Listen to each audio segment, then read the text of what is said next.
June 12th, rise for the invocation and remain standing for the Pledge of Allegiance.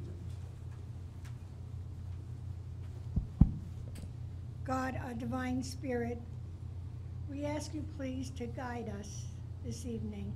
Guide our council and the residents that we make the proper decision for the highest good of our city. We ask you to grant special blessings for our council and all the workmen that work for our city and work women. And we thank thee for all the blessings you have bestowed upon our city. Amen.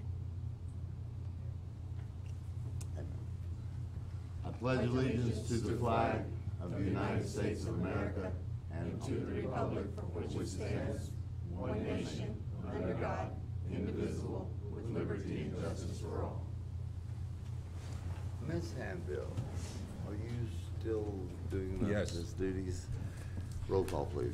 Mayor Dale Massad. Here. Vice Mayor Terrence Rowe. Here. Councilwoman Jenny Sorrell. Here. Councilman William Dittmer. Here. Councilman Richard Bloom. Here. City Attorney James Matthew. Here. City Manager Vincent Lupo. Here. Thank you. Okay.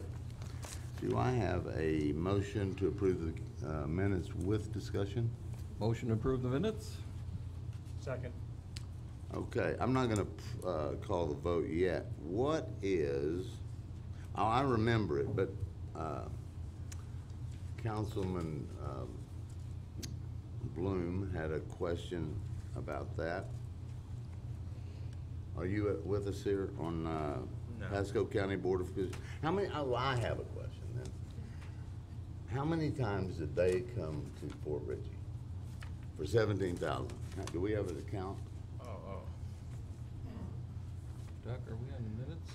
Yeah, we're on the minutes, and I'm just making a little bit of Okay. question marks. Do we have any idea how many times they came? Not, I figure it's about 4,000 a rat or whatever they pick up. I'll pull dispatch and I'll get you a number. Give me a number on that. Okay, then, Cahill's Motorsports. And a $7,250 Chemtech Corporation Firelight Transport Skid. Hey, Doc. Why do we need that? We're on the minutes You want to right jump now. all the way down to consent agenda? We're All these doing- items. No, we I'm, minutes? I'm still in consent agenda. No, but we. Oh, minutes. council minutes, I'm sorry. All in favor? Aye. Aye. Aye. I've jumped. Okay, sorry, guys. General public, I got you guys here. I was a little ahead of ourselves, but I've got a, I remember Sandra Spalding was on that. Please, come up and speak, Doc, dear. No, you're not either. Pete.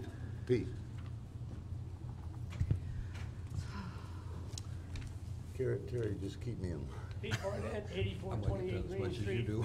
Last meeting, I made some suggestions about the council trying to change the charter and getting rid of the CRA money for personal use, basically. Now I think we stooped to a new low. We're using CRA money to pay employee taxes and health insurance. I mean, I don't know. I've read a few of the laws. I don't see anything in there that says you can do that. I mean, that's really stretching, using community development money, when we've got places that are condemned that everybody says we don't have any money to do anything. I got one next to my house, got grass this high, got rats, got feral cats, got everything in it. We don't have any money to tear it down because we're using it to pay employees. We all know the CRA money's going away. That's common knowledge. So why do we keep pushing it down the road? Get rid of it now. Let me get and you those an people have to answer go. while we're going, and then you'll have time to reply. Mr. Lupo? Sir, I have, since I've arrived, attempted to reduce the burden of CRA funds with respect to employee payroll, employee salaries. I have also attempted to increase the utilization of the CRA funds for the purposes that this council chose. Previous councils have approved the dispersion, the utilization of CRA funds for all of the issues that you're now speaking about. I have a budget coming up very shortly before council where I intend to further reduce a significant amount of dependency on CRA funds. It is part and parcel of a budgeting process that will go before my city council.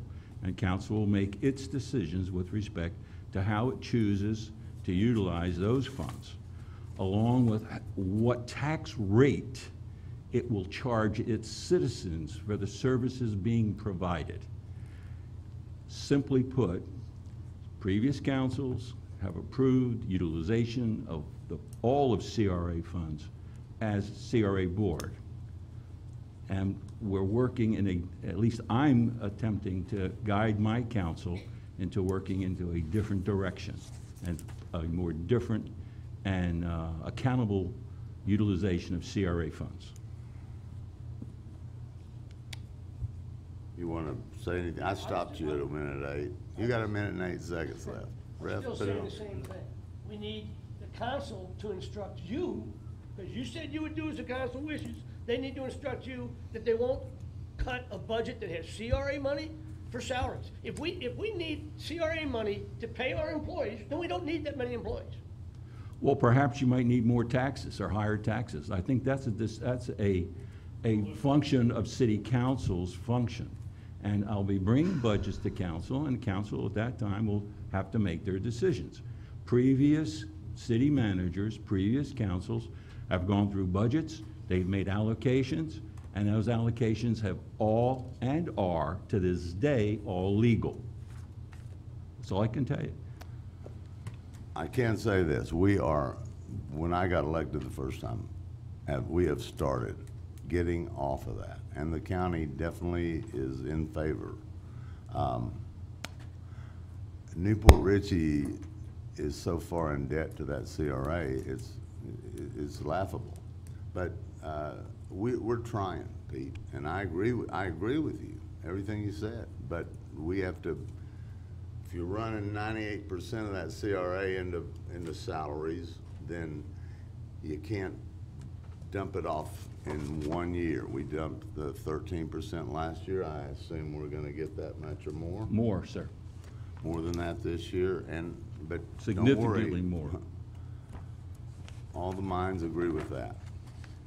And just for the history, for your knowledge, Ms. Posovich asked an attorney as to the legitimacy of what went on in the past, and that letter doesn't appear. We can't find that, right? I asked you for it, you couldn't find it, but you could find the one about the dredging that I had asked for, remember? So, I don't know if Ms. Posovich made that up, but we're going where you want. And your time is up.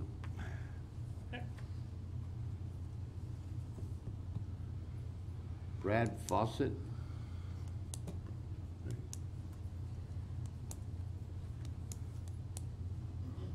Evening, ladies, gentlemen. My address is 8440 Old Post Road, apartment 205, Port Richey, Florida. I'd like to discuss the ongoing issues with people not having their dogs on leashes on the top of the hill, Certainly. the waterfront park. I've had a problem with certain individuals that I guess they think they don't have to obey the law, that they're above the law. A week ago, Monday, signs were put up by the city saying all dogs on leashes at all times. I thought that was great. I've made enough comments about it to my neighbor, to the vice mayor, and we finally got something done about it. Now I went there Thursday, the signs were down, completely down. When I was there Monday, a gentleman pulled all the way up to the top of the hill, 10 feet from that sign, looked at it, got out, let his dogs run. Now, my understanding from the code compliance officer that was called Thursday, because I had another situation with the same woman, that dogs were not even supposed to be allowed in that park whatsoever. Correct. But they've been lackadaisical about it.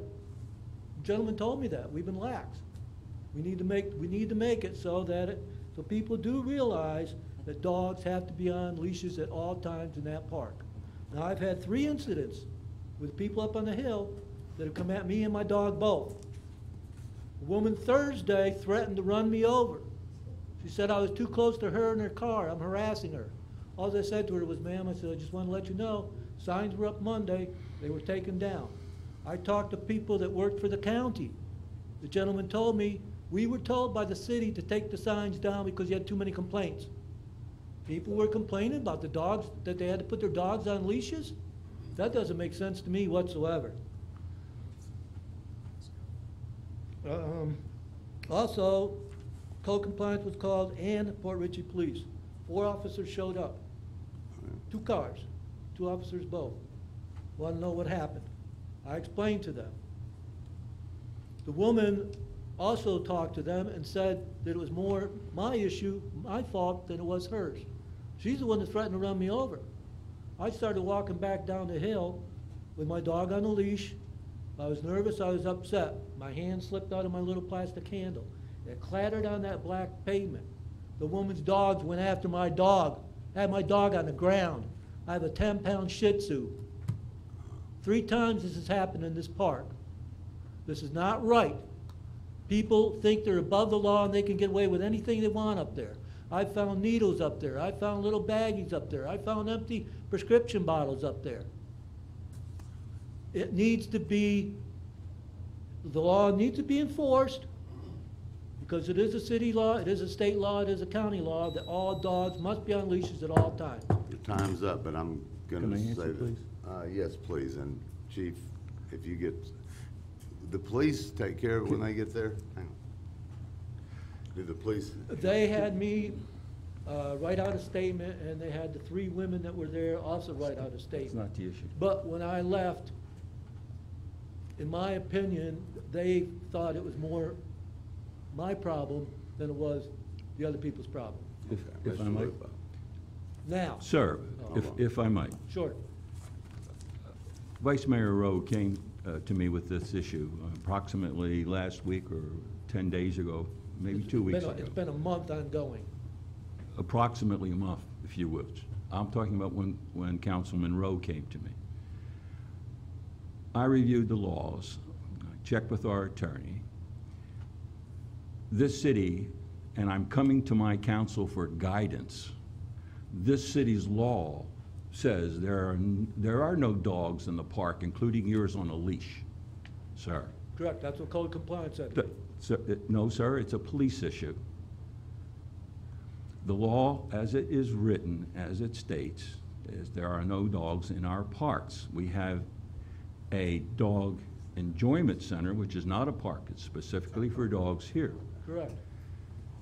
Our sister city of Newport Richey has 10 parks. 6 parks do not allow dogs. 3 parks allow dogs, and 1 is a specific dog enjoyment center.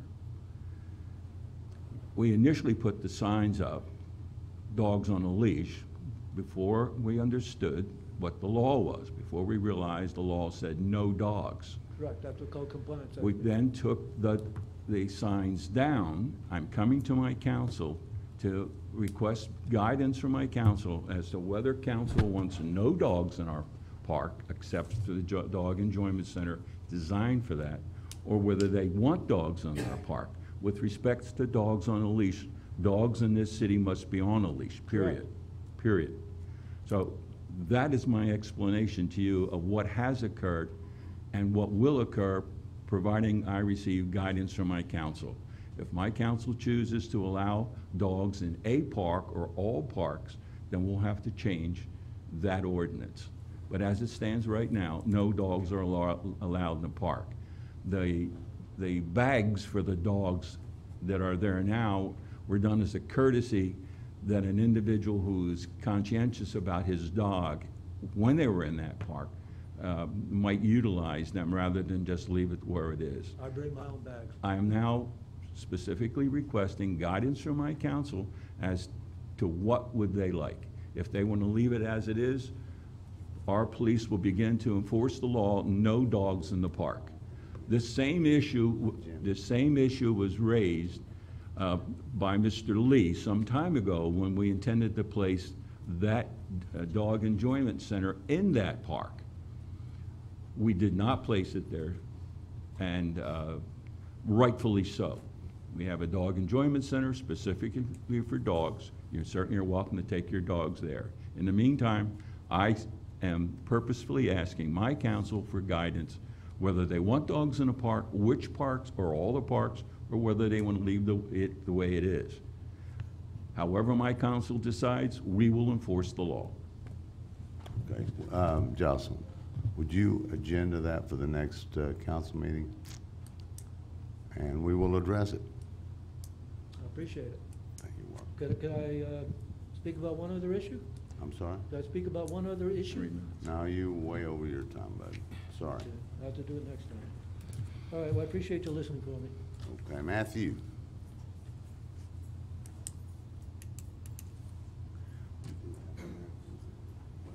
'8301 Congress, Matthew Todd. I want to thank all you council members for your time, for what you deal with and what you put up with. I really appreciate your guys' time, your service sitting up there. And I want to give a special thanks to you, Mr. Mayor, for helping me assist the gentleman on fixing the man's seawall, which we still have some things trying to address it. But you took money out of your own pocket to help me, and you and I did that together. And I think you deserve the recognition that everybody needs to know what kind of genuine heart you have to reach out and try to help the citizens. And I have a great deal of respect for that. And I just wanted to let you know that it didn't go unappreciative, you know, in my point. And I just really wanted to thank you. And every single one of you council members sitting up there, thank you for your time. I really appreciate it. And Thanks. thank you for all the things you've done for this city. Thank you. Thanks, Matt. Somebody call our name? All right, auditory hallucination. Okay, on we go. We got general public, we have Mr. Lupo. Yes, sir. Council, some time ago and more recently, Councilwoman Sorrell had asked for questions and information concerning boards and committees. We have passed out for your review a comprehensive package concerning all of the boards and committees and the background with respect to these boards and committees. I would simply request that you review this material and then consider who you might like to select for the various vacancies on these boards and committees, and then come back at the next meeting or at your convenience to nominate individuals for either the boards or committees. This package. You got it, sir. We've all got- here we go. Yeah, there you go. So this is all the basic information, including the legislation involved for the boards and committees, who's on the current committees, when they met, et cetera, et cetera. So we would appreciate if you would take this, read this, and then in your own good time, come back with your selection so the council may move forward with filling the various positions. Okay. You must be going this way. You also have recently submitted to you a project update list, starting when Councilman Dittmer and Councilwoman Sorrell had asked for continuing updates. You'll receive this at every council meeting, and it'll begin to keep you and the citizens advised as to what the various projects are and their current conditions. This also goes up on our website, so it becomes publicly aware of all the various committees, of the various projects that are ongoing. And if you have any questions about the various projects, we'll be more than happy at any time to provide you with specific information and update them. You also have received a series of 2 documents, this chart with the lines, and then another chart with the green lines. The first chart is the Port Richey average daily flow, which shows our water production, our water purchases, our backwash water, and the recovered water from the year 2015, 2016, all the way current to this May. If you turn to the other chart, It is normalized annual purchase water cost per year. You'll see what the average was in 2015, 2016, then 2017, and the current cost as of this date, beginning of on October 17th to this date, we have purchased $6,984.60 in water purchases. We are continuing to improve our water production. We are continuing to improve the quality of our water, and we are continuing to improve on the dispersal of that water. You'll notice that there is a slight decrease in the production of water, and that is due primarily to a cyclical event where some of our residents are no longer here. They've gone back to their permanent residence. So there's a less of a demand on our part to produce the water. But at the same time, that's also a conservative effort on our part because we phase some wells in, phase some wells out. We are working on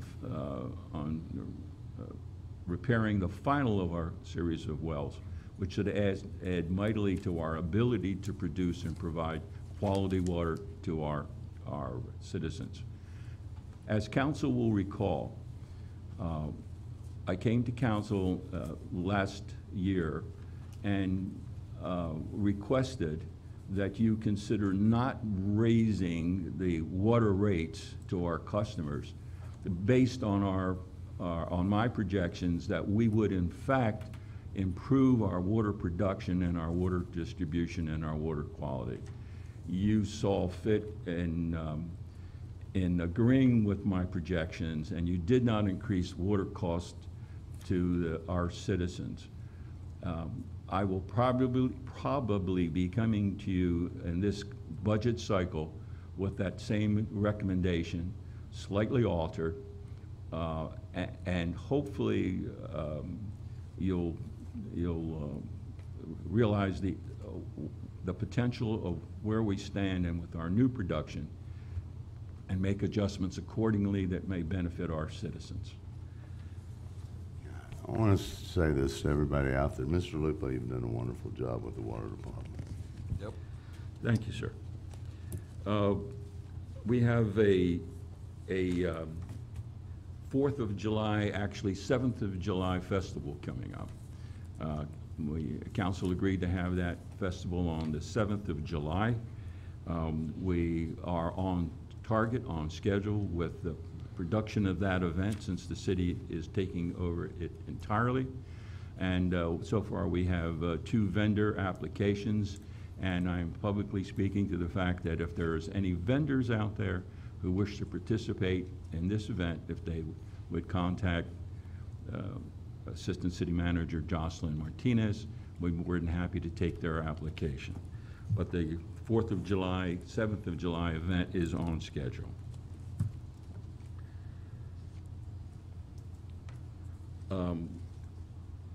As far as the budget and the budget process is concerned, I am in the middle of putting that together as we speak.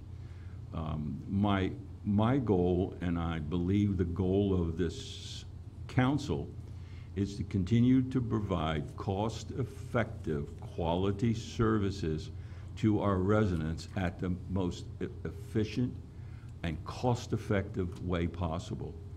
That includes, as I understand it, reduction in dependency on CRA funds, keeping the millage as low as possible, and yet providing the services to the citizens that they would like to see provided. So far in this budget, in the last budget, we've been able to obtain 2 new police vehicles, 2 supplementary vehicles, $90,000 worth of Humvees, God forbid, for disaster purposes. We have been able to provide several public works vehicles, and we're working to continually upgrade the quality of our stock and to continue a better maintenance program so that the vehicles, trucks that we acquire are better maintained and allowing more longevity in those vehicles.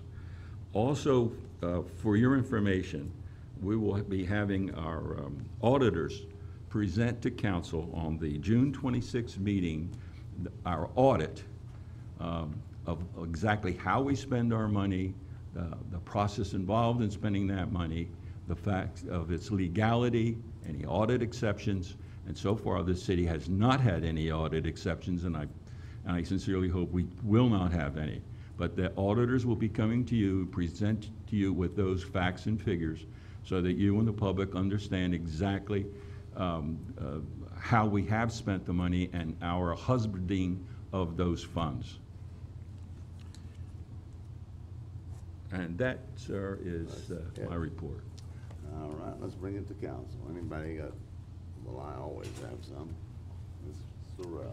Hi, I'd like to ask about the boards and committees. I would like the public to know that they can express their interest and they can email, I understand Jackie Hanville. They can call Jackie Hanville, they can call Or Jocelyn Jocelyn. Martinez. Okay. We'd like to have the public participate. We'd really like to see you guys come in here and be a part of this. So I appeal to the public for that one. On the water thing, is that called a snowbird effect? Yes, ma'am. Okay. So that takes care of that. And our fire engines, I understand that they're rather aged. You've got repairs to the engines. How old are our fire engines? One of them was purchased when I was here as city manager the first time. So that's almost 20 years old. Another one, I believe, is 10 years old, thereabouts, 10 years old. The purchase of a fire engine is an extremely, as I'm sure you are well aware, an extremely expensive endeavor.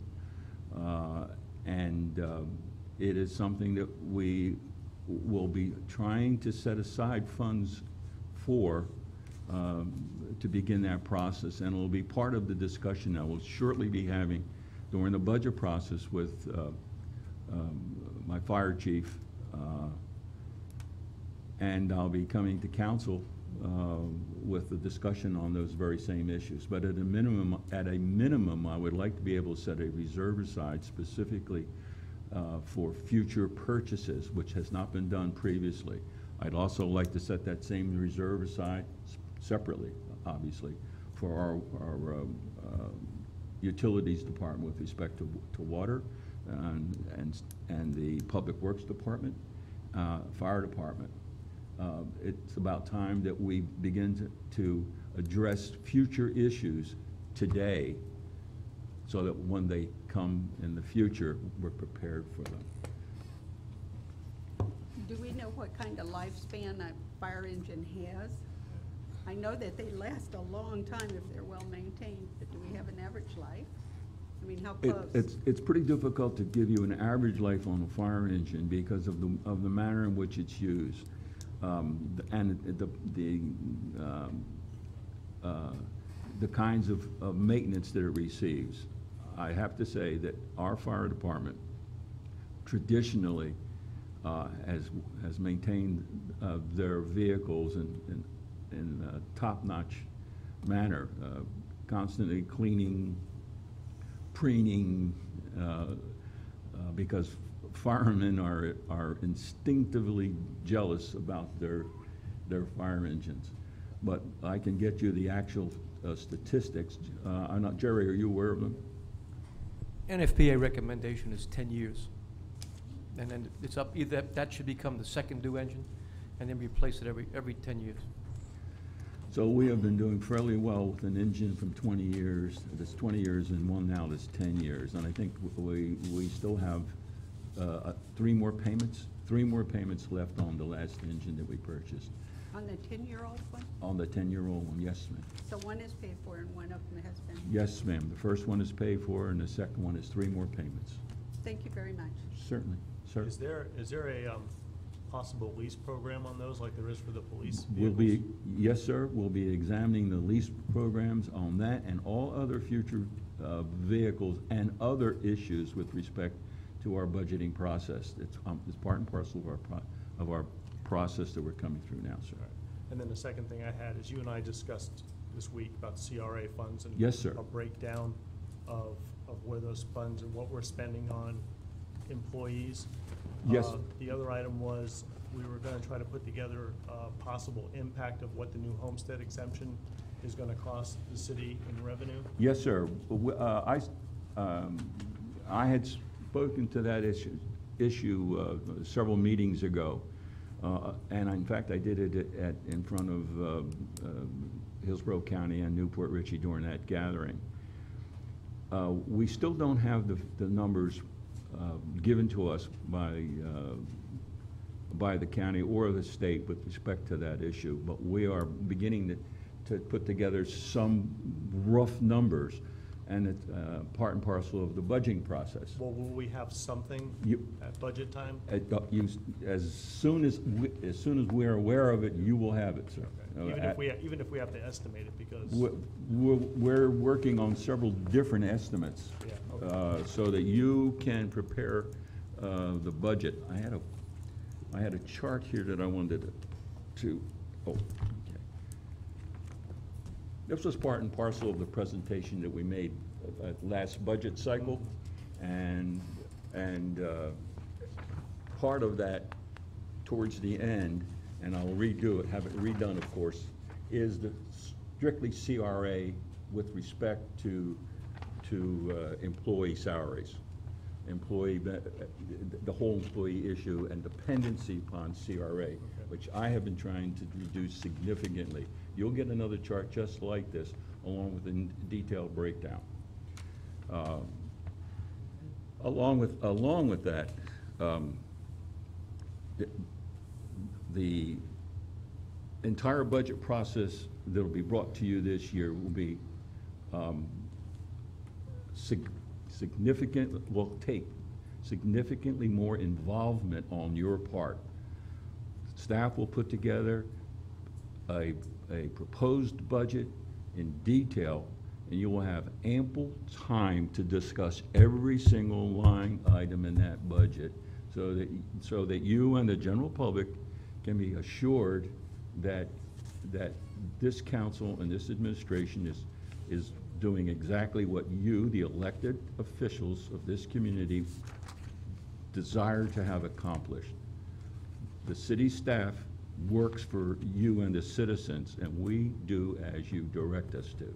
The budget is the key document, and you will have ample time within that process to make all of the arrangements that are necessary, because the bottom line of this budget is the following year's operation, future year's activity, and ad valorem rates, the taxes that our citizens will pay to support this government. So I have taken and transmitted to my staff your earlier guidance with respect to reduction of CRA funds, a tight budget, preferably with a reduction in rate, in millage rate, and an ongoing maintenance program. So we're in that mode. We're locked in that mode, and you'll see the benefits of that And then shortly. we'll be bringing online all these new business development that's coming into. Absolutely, sir. We'll be bringing online in this year alone the Farrell operation. We'll be bringing on Hardee's. We'll be bringing on Whiskey Joe's, several other entities that are out that Abigail. Avila Bay and. Avila Bay, and two other entities, residentials, but they'll be coming online. That will be part. Into that budget. Yes, sir. That'll be part and parcel of this coming budget, and will also be part of the mechanism with respect to getting us prepared for future shock, meaning the homestead exemption. Right. Yes, sir. And I might as well give you this. I was going to wait till the gentleman from Tyndall got up and spoke, but with respect to development in this community, Abigail Court is already online on Washington Street, and that represents approximately 90 units. We are just completing now, our building department is just completing efforts to bring online Avila Bay, which is 113, approximately 113 townhomes. Right behind that is another project called Snug Cove, which is a planned unit development of approximately 180 townhouses. We have another project that's come back to life called Vacara Bay. That's 25 townhomes, 80 condominiums, and 4 single-family homes. Is that on Washington also? That is on Bay. Oh, that's a big one. Yes, sir, alongside of Snug Cove. And the Cody River project on Washington Street is coming back to life again. And that is 78 single-family homes. This is, and we're getting inquiries about the Kilman property, which is adjacent to the Avila Bay project. So we have a significant potential impact on our community. It will affect every single service that this city provides. And I will be taking all of this into consideration with respect to this coming budget. You'll be fully involved in all of this. Some of these are planned unit developments that have been approved by previous councils and are on the books. Very little that we can do except the kinds of things that we have done with respect to Avila Bay, which will be coming online. And that is to ensure that all of the infrastructure that was part and parcel of the original operation and upgraded to current standards is being placed. Any future developments will have that burden of impact on transportation, on utility, on everything, all part and parcel of the structure. The most critical point at this juncture, in my mind, is the ability for this community to continue to service its current residents and provide enough infrastructure for future residents so that the existing residents are not adversely impacted by new growth, neither in being inconvenienced nor tax-wise. So that's part and parcel of the things that we as 25, 80, and 4 that we as an administration are looking forward to, and we'll be bringing them to you during this current budget process. The city is awakening. The city is becoming an extremely more attractive place for people to come to and for developers to take advantage of. There's only so much water, there's only so much land. It's up to this council to control the growth in keeping with its budget and what its citizens' desires. I'll bring them to this council. Council will make their decisions, and we will move forward as the city should move forward. 25, 80, and 4. 25 townhomes, 80 condominiums, and 4 single homes. Now, again, these numbers may change slightly, but these are the basic numbers that we have. So folks, that's 480 new residences times 2.8, whatever. Okay. Any other things, council?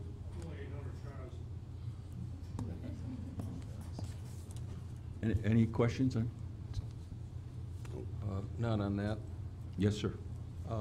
Just a couple of things. There was a condemned property on Bay Street, somewhat catty corner from Ms. Sorrell's property. Yes, sir. Now, signs went up, and I understood it was condemned, and then the signs came down, and citizens are asking me what the status is. In fact, I asked about to have that research today. We haven't had time to do it. We've had several different meetings. It's the one that, you know, the property we're talking about, Bill. The problem with, is this working? Problem with the sign problem with the sign is that it was not legible, so we took it down to replace it with another one. It is still sitting there. Okay, was it condemned? Yes, Okay, when's it gonna be torn down? when we have the money. That's the Have the problem. money? It'll be in this budget, sir. Yeah. We covered the dog leash problem, we'll talk about that more. The gentleman did call me here at City Hall, and I was concerned, he was very upset because I didn't call him back, and I never got the message, so let's tighten up there if we can. My concern with the boat dock next door to my home. This is an issue that's been going on for several months. I have called attention to it. At this time, I'd like to ask if a citation was written for the violation of the boat extending too far out and blocking the navigation of that waterway. Was a citation issued? No, sir. No, sir, no citation was issued because we do not have a illegally parking boat citation. So we have nothing we can cite them on other than the fact that we can ask them to move the boat. We don't have a parking ticket for boats. You have no teeth, and you and I went out there. If they're over a third, The boat is, the dock is perfectly fine. There's nothing wrong with the dock. The boat, when the boat Dock's is fine, extended but out. when they to it, put yes, the sir. boat But in- there- But there is solutions to this that is in the process. Is my mic talking to me? Sounds like double talk to me. Well, And having to put up with this issue causing great angst in the neighborhood. It's very clear in the statute that if you stick out more than a third, doesn't talk about boats or your dock and whatever's attached to it. Now, also states here, section 2-292, notice prior to citation. Prior to issuing a citation, a code compliance officer may provide notice to a person deemed having committed an ordinance violation that the person had committed such a violation. The notice shall be in writing and shall establish a reasonable time period within which the person must correct the violation, which time period shall not extend beyond 30 days. Now, I've heard a lot of excuses on this thing. I'm going to tell you that boat is an obstruction to navigation by the neighbor. He almost hit it Sunday coming in because of his angst. The police were called again, and the police are getting tired of going over there too. So I would like very much for this infraction to be cited so we can proceed and fix the problem. I was told today it's going to take 6 months. Unacceptable. I will not wait 6 months for this problem to be fixed. We have talked to people before for sticking out into the canal too far. This is no different. I believe it's just being stonewalled. And I ask council to join me in demanding that this be written up, cited, and fixed. I believe the solution is going to be a problem as well as I was given it today.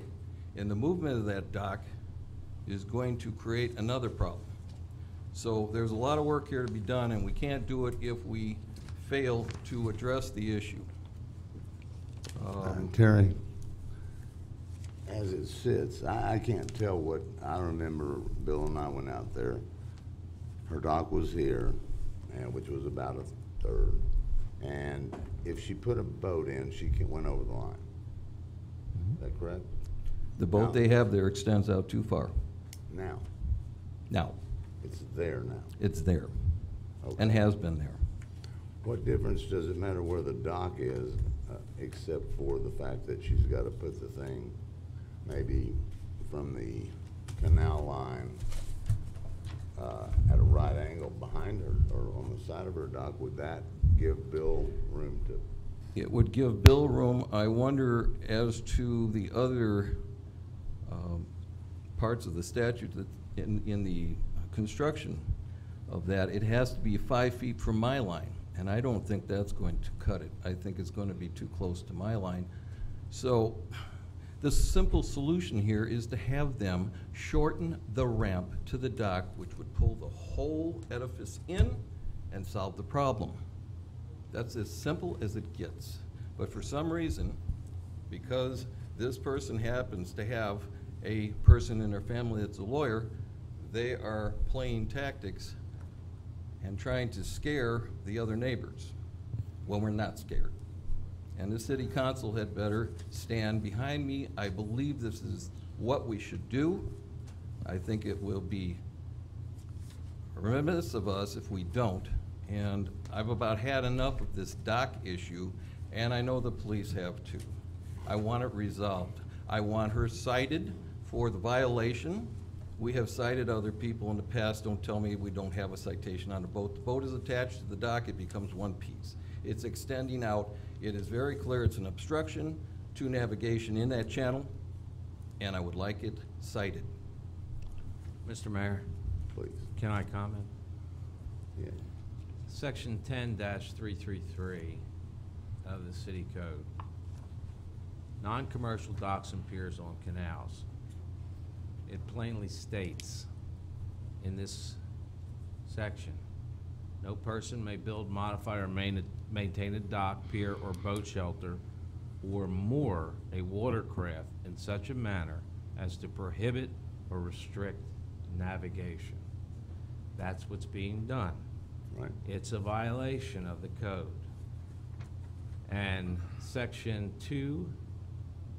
2-292, notice prior to citation, period for corrections. The person will have a reasonable time within which to correct the violation. Reasonable is defined here as it shall not exceed 30 days. So you're dealing with a violation that they need to be given the reasonable amount of time, 30 days to correct it, and if it's not corrected, they need to be cited. According to Don't they have to be according cited? to the code. Don't they have to be cited? They have 30 days to correct. Prior to issuing a citation, a code compliance officer may provide notice to the person deemed to have committed the ordinance violation. So they don't have to cite them first. Code enforcement can provide notice to them, and then they have 30 days to correct the violation. It's in black and white. It's in Okay, it's Bill, an ordinance. what would you consider the problem here as far as what Terry wants? Well, it's not an easy issue. We have some docks there that are not conforming, so I would say tread lightly on some of this. So we're working on this.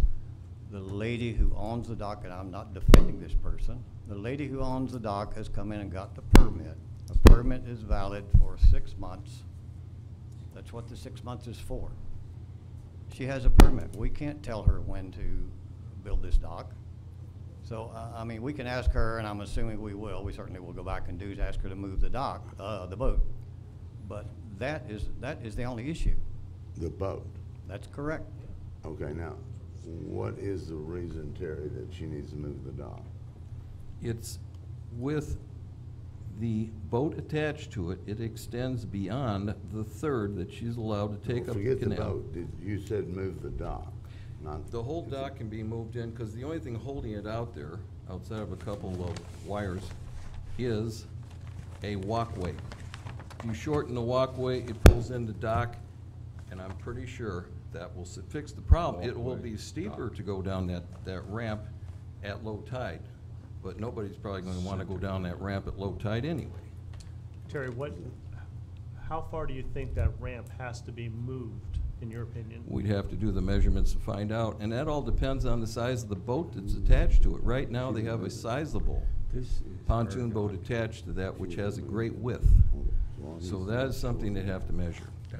Based on the angle of the ramp, you may have to take quite a bit of ramp to gain marginal difference at the water.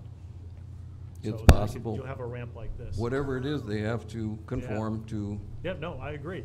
Now, the question I have is that obviously, Mr. Bloom just read that statute regarding that, but we were just saying earlier that we don't have any teeth to do anything about it. So I'm a little confused. If it's in there, why don't we have teeth? Or if we need to put teeth in it, why can't we do that? Well, I don't know, I'm just looking at this, and I think, Terry. We just had two different, one says we can't do anything about it, and Mr. Bloom's reading says that it is an ordinance on the book, so I'm confused. What teeth are in that?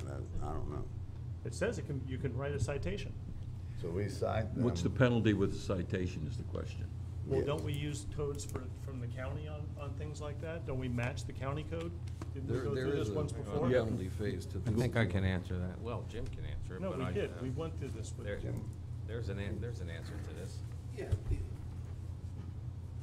I don't have it memorized. If it was on the agenda, I might be able to give you better answers to the code. I believe that we have an ordinance for how big your dock can be, and I think it's 1/3 on a residential dock into the channel. I believe it also says that you can't moor a boat that impedes navigation. One is not, that's a different issue than you don't add the length of it onto the dock. You understand what I mean? In other words, you can't impede navigation ever. Whether it's impeding navigation or not, it's not as simple a question as you would think. Okay, I mean, a judge is going to make a call as to what's impeding navigation. He's going to look at its canal, how long the canal is, whose rights you're affecting in terms of the, do you have certain riparian rights to get to the water and things like that. So whether it is impeding navigation or not, I don't know, that's a judgment call, okay? And yes, our code, unless it specifically says otherwise, you may give a warning notice, okay, up to 30 days. Is it 30 days in the code? You can do that. So whether it's impeding navigation or not, I don't know. You have to sit there and look at where all the other boats are docked. But what is the warning notice of? That we are gonna give you a citation? Impeding navigation of a citation. And what is the teeth to the citation? You cite them for whatever the code section Do we carries, use the county code $250, then, or we don't? $350, and if they, No. you know, then you can go back, and then we have another section of our code that's repeat offender thing, you understand what I mean? And then you could cite them so much a day and stuff like that. I mean, you can pound it, you If can I bring it can- higher and higher and higher. If I can. Section Please. 2.289, penalty for violation of the article. The violation of any code or ordinance of the city, here's the teeth, is hereby deemed a municipal ordinance violation. Except as otherwise provided for in this code, there is hereby imposed a maximum penalty not to exceed $500 for each violation of the city ordinance, which contains a provision setting forth a fine as the penalty. And it goes on. And then you get to the magistrate level and you have this so-called hearing. But there's the teeth. You fine them $500, and if they still don't do it, then you bring in. Let me explain something. There's another section of the code, in the code section, that the city manager, we have a list of what we charge for each Right, violation. we okay? reviewed It's that. anywhere from $0 to $500.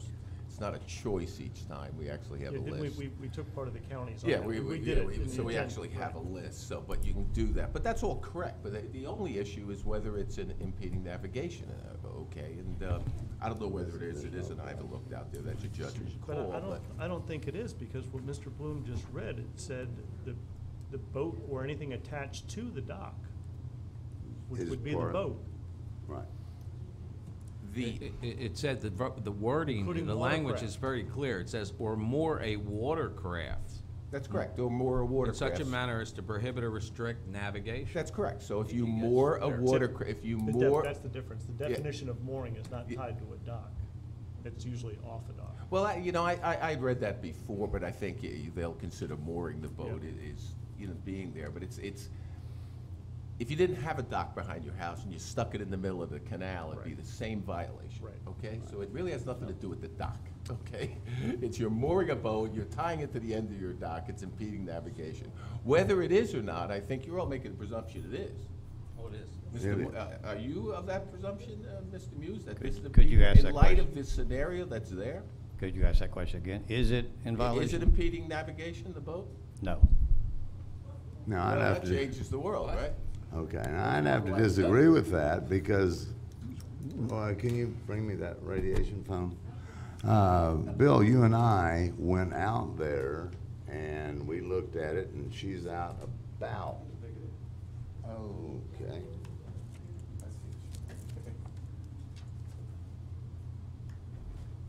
We were there with the police. We maneuvered the police boat around the entire canal. Is that the only? This is no worse than a parking lot at Walmart, backing your car out.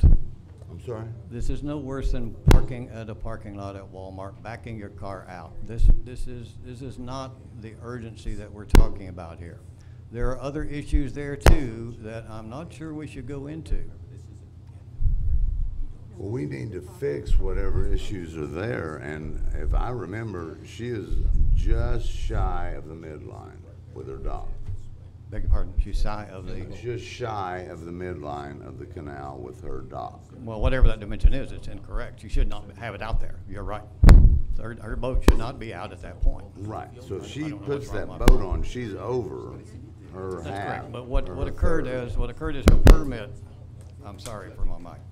Her permit is to move the dock back where it was originally, take her boat and put it to the north of the dock, which would then solve the problem. Yes, this way, the dock's this way. That's correct. Put the boat Now, this way. I understand our ordinances, but what we're trying to do here is solve a problem, and this basically boils down to a community problem and issue that we're trying to work through. She has picked up a permit, a building permit. She has 6 months to do this. I would assume she'd want to do it today, get it over with, so there's not this continuous bickering. But as we have videos of us in the police boat maneuvering around in the canal. Oh, you So can. I do not believe that this is impeding. It is difficult, of course. It's difficult to back into Walmart. But really, I'll do what you say. But I mean, Okay, well, let's, Mr. Mayor, why can't, if that's the case, if they're gonna move the dock and put the boat to the north side of the dock, why don't they just put the boat to the north side of the that's dock all- now? It I doesn't have to don't know. move anything. And then It you don't just have to has move go a the thing. north, I think. Is that Absolutely. doable? The it- boat, it's- it- in my opinion, until that dock and boat can come into compliance, should be removed. Well, the dock, how's the dock out of compliance? Doc, do you remember about 5 years ago when a gentleman built Yeah, a house yeah. on the canal going out to Brasher Park? Yes. And I called your attention to it. He was sticking out too far with his dock and his boat. Right. That didn't take 6 months to fix. It was done immediately. The dock was removed and a remedial situation was created and it was fixed. And it hasn't been a problem since.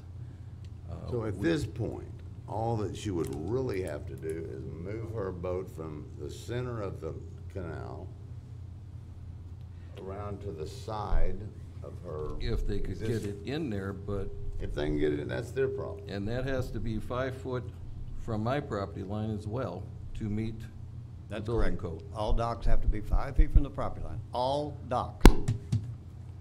Okay. If she puts the Like I boat say, the there easier now, solution here, I think, is to do something with the ramp and bring that dock in to allow Mr. Gregoire, because, you know, this is great talking about Walmart, but these aren't cars. These are boats on a fluid surface that have wind and everything else and currents and everything else to navigate. It's not as easy as parking a car. You have to give yourself some room. These people both have brand-new, expensive equipment.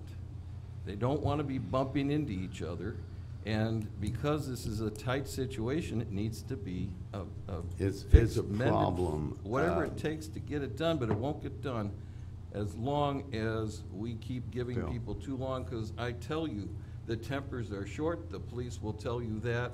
I don't want the police bothered anymore, and I don't want my citizens to be aggravated to the point where they're having heart attacks, which is I'm getting gonna close. let Mr. Gregoire have a couple of As far as minutes. Walmart parking, my boat is in Miss Sorrell's yard. It's not even in my yard, because I can't get it to my backyard. yes, sir, I am well aware of that. The Because you line, don't, how wide is the canal? I believe it's 60 High feet. tide is maybe 60 feet. Her boat's 28 feet off the seawall. So there's 8 feet that she's impeding the canal. And how wide is your boat? Her boat's Your boat. 8, and mine's 8'8". Hers is 8'8". So there's. Why should I have to back up off of Miss Sorrell's property and back You need to around be her talking boat to you. to get down the center of the Hi, canal? hey, talk to the chair. Talk to the chair. What the what? Talk to the chair. Yell at him. Me. Sorry. Why he gets the big butt. I cannot put a boat in my backyard because of her situation with her boat. I have moved my ramp and my dock 3 times. It has now ended up on Miss Sorrell's property, so we can go out on the weekends, or we can go out at night. It's a simple solution. Build a dock like Mr. Rowe has, bring the boat up where it belongs. I don't want them not to have a boat. They have waterfront property. But put the proper dock in there and put the boat where it belongs. It's that simple. That simple. Move Okay. the boat and put the proper dock in place. They spent more money screwing with me than it would have cost them to buy a dock. Okay, Bill. I agree with you. We'll make some movement on this and take a valiant. What does the council want to do? I agree that this is, I would have already sunk the boat. Okay, so. Well, I believe they've already been notified that there is a violation, I would hope, because the police and everybody was there. If they did not tell them they were in violation, then they were duressing their duty. But at this point, something needs to be done before we have some type of mishap out there, and I'll just leave it at that. I can't, and I don't want to see it. And it's unnecessary, in my opinion, if people would start addressing this in the, because I talked on this for 3 weeks. I called twice while I was on vacation. I got back and nothing was done. Terry, let's don't go afield. We're down to climax. If we were, what would you like this council to do that would, I guess nothing will make the other neighbor happy, but if they just shorten the walkway where the canal is. Whatever, they're gonna have to do whatever it takes to come into compliance, period. Well, And they have to do it within 30 days. Okay, do you want to make a motion to Am that I effect? correct in that? Yeah. Okay. Move it. This is If- do as you'd like to do. If I might, Mayor, Council, I really don't, and this is my opinion, I don't really believe it's proper for you to make a motion with respect to a citation that may be issued. I'm not making a motion. No. I am asking the city staff to do their Let job me- and do what they're supposed to do by code. Mr. Vice Mayor, please let me finish.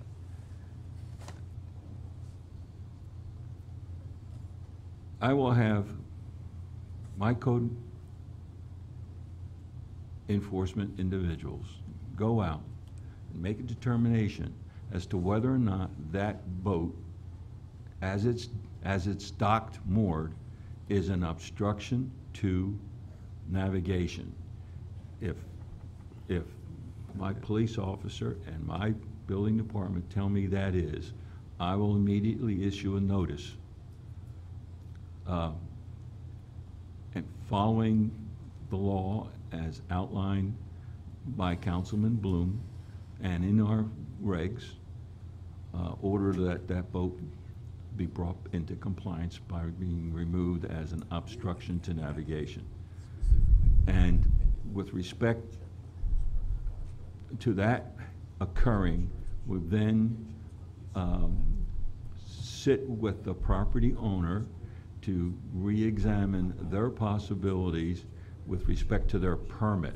But the notice will go out, followed by a citation if there is not any action with respect to removing an obstruction to to. Well, let's not talk about obstruction, let's talk Wait, about wait, the code. Wait, I Excuse want me, Mayor, this I got stop. the floor.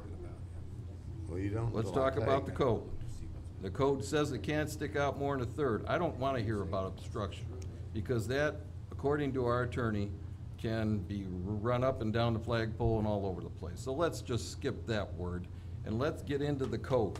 It can't stick out more than a third with the boat. Let's measure that and see if it comes into compliance. The code also says that it can only be within 5 feet of the property line. And there are docks there that are over that 5 feet of the property line. That's why I just as soon not go here with this. If we will allow this You're talking person. about Bill moving over to this. Whatever. If we will allow this person to resolve their dock The other issues. docks at this point are irrelevant. We are talking about this particular dock, and this is the problem that's before us now. I tell you, I don't want a eruption out there, and this is what we're going to get because of inaction. And Doc, we So took care of the tell me last what- one, it happened right away. I don't Let's see take why care we're of it. dragging our feet on this one. Succinctly, tell me what you want this council to do, and. I don't want council to do anything, Right. except support our staff I do. in that they enforce the code that we've given them right here. Well, will that result in what you want, is the key. I don't want to make a motion, no, I do not want to make What a I'm saying motion. is, I want, and do not want to step on the toes of our staff, I expect. Can that happen tomorrow, Mr. Lippo? Yes, Go sir. Make that, okay, so tomorrow, that, Tomorrow, I'll have our police department and our code officials go out. In fact, I will be with them. We'll make a determination, and then we'll come back, and if it is a violation, I will send a notice to the property owner to cease and desist. okay, is that good with you? That's good. Council back this? Yep. Ms. Sorrell, Pardon me? you back this? Did you go to sleep on me? No, Okay. You back this? I did, that he wants the gonna- staff to do something about it? yes, Yes. tomorrow. Does the staff have time tomorrow? Tomorrow, yeah. I'll make time to do it. Yeah, we'll make time, okay. Everybody agrees? Yep. We're done, all right. Let's move Everybody on. has talked except me, I'm going to. Quickly, I told you, you should've let me have my senior moment, and I'd gone all the way past it. Are we going to? Okay. Hang on, I got something I want to talk about. Okay, hate to do that Jesus. to you, but- I invited these sweet people over here to come to the council. When I was doing my normal go-around, I happened to see Bob out in his yard, and I stopped. And that's right across from Whiskey Joe. Okay, so I just asked him, what problems are they facing with this? Are they? And I spent about 45 minutes in the backyard. I will tell you, if we enforce 65 decibels, these young people will be happy. She has a phone that has a decibel meter on it. So it would bounce around, but Jerry, I don't know what's the best way. I was over there, I'd blown that one up too. But, and I think Whiskey Joe's is a good neighbor, a very good neighbor. Is there a way that she's got the manager on speed dial? But is there an easy way to do that for her without, she doesn't want to be a nuisance, she just wants to be able to live in peace? We haven't gotten any complaints about that noise in Whiskey Joe's. It's because she's too sweet to All do right. that, I think. The other thing, that the meters are gonna have to be certified. We send our decibel meters out every year to be certified, so they're gonna have to be a certified meter to take the readings. Okay, so if, I think this is very simple, really, if they, when they got down to 65 on her uncertified decibel meter, it was very nice. So the answer is for her to call you guys. And we have certified, right? Okay, that was first. Now, Mayor? you got that answer. What? Are you leaving this, comments from the mayor and city council? Are you leaving? Not leaving it. Okay. I'm still talking. I just didn't want you to forget about it. I won't. Wrong. How could I? Second thing is, I hate to spread it to people out there, but I'm not the police chief. So I get a lot of people calling that a little bit enraged about they got this or they got that. And frankly, the last three, I think one's written out, but Bay Boulevard, 30 miles an hour, 40 miles in a 30, 17, I don't think I can turn that corner at 40, so that's one. And the other one was a speed ticket going into Culver. I mean, we don't want to harass our citizens, you know, I mean, that is, if I got a $200 ticket for not having a seatbelt on going into Culver's, oh, huh? Anyway, that's just for the record. Tell them to kind of ease off of the citizens. Mayor, I'm sorry, Mayor, I have to object to what you're saying. The police officers are fully empowered to administer the laws as they have sworn to do. I recognize, and I'm sure all of us recognize, that there are instances when the police will perform a function that does not meet to their liking. If they have a legitimate complaint, they have a lawful way to express that complaint.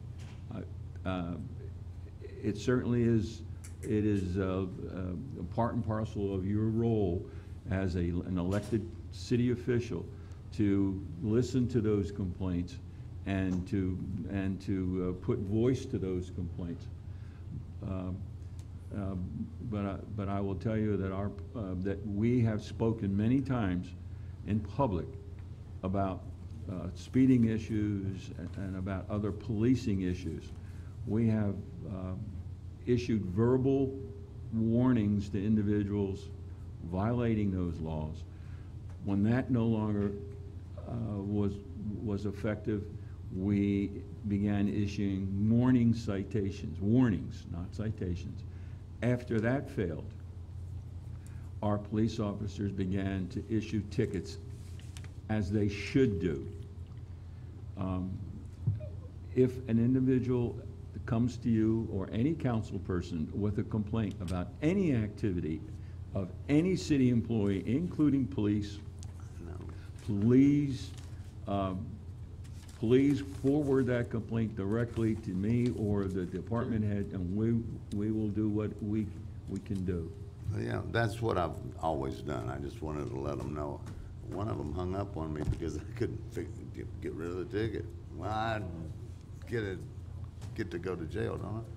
Yes. In fact, if I might, Mr. Lupo, I received back and forth approximately 6 emails from residents on Bay Boulevard that requested enforcement of the speeding vehicles down there. So we, like Mr. Lupo said, we did verbal warnings, written warnings, and when that didn't work, we did the citations. I'm not on any team here. I just bring it forward for. Can I be deputized? No. All right. All right, thank you, Mayor.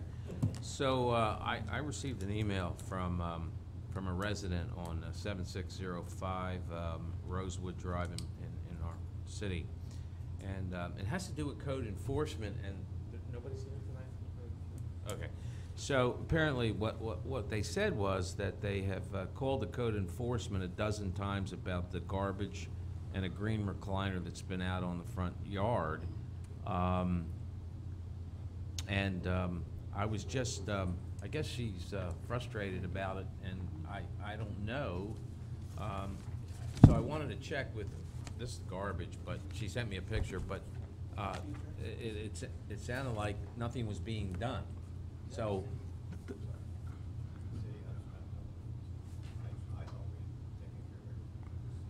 It may not be in a city.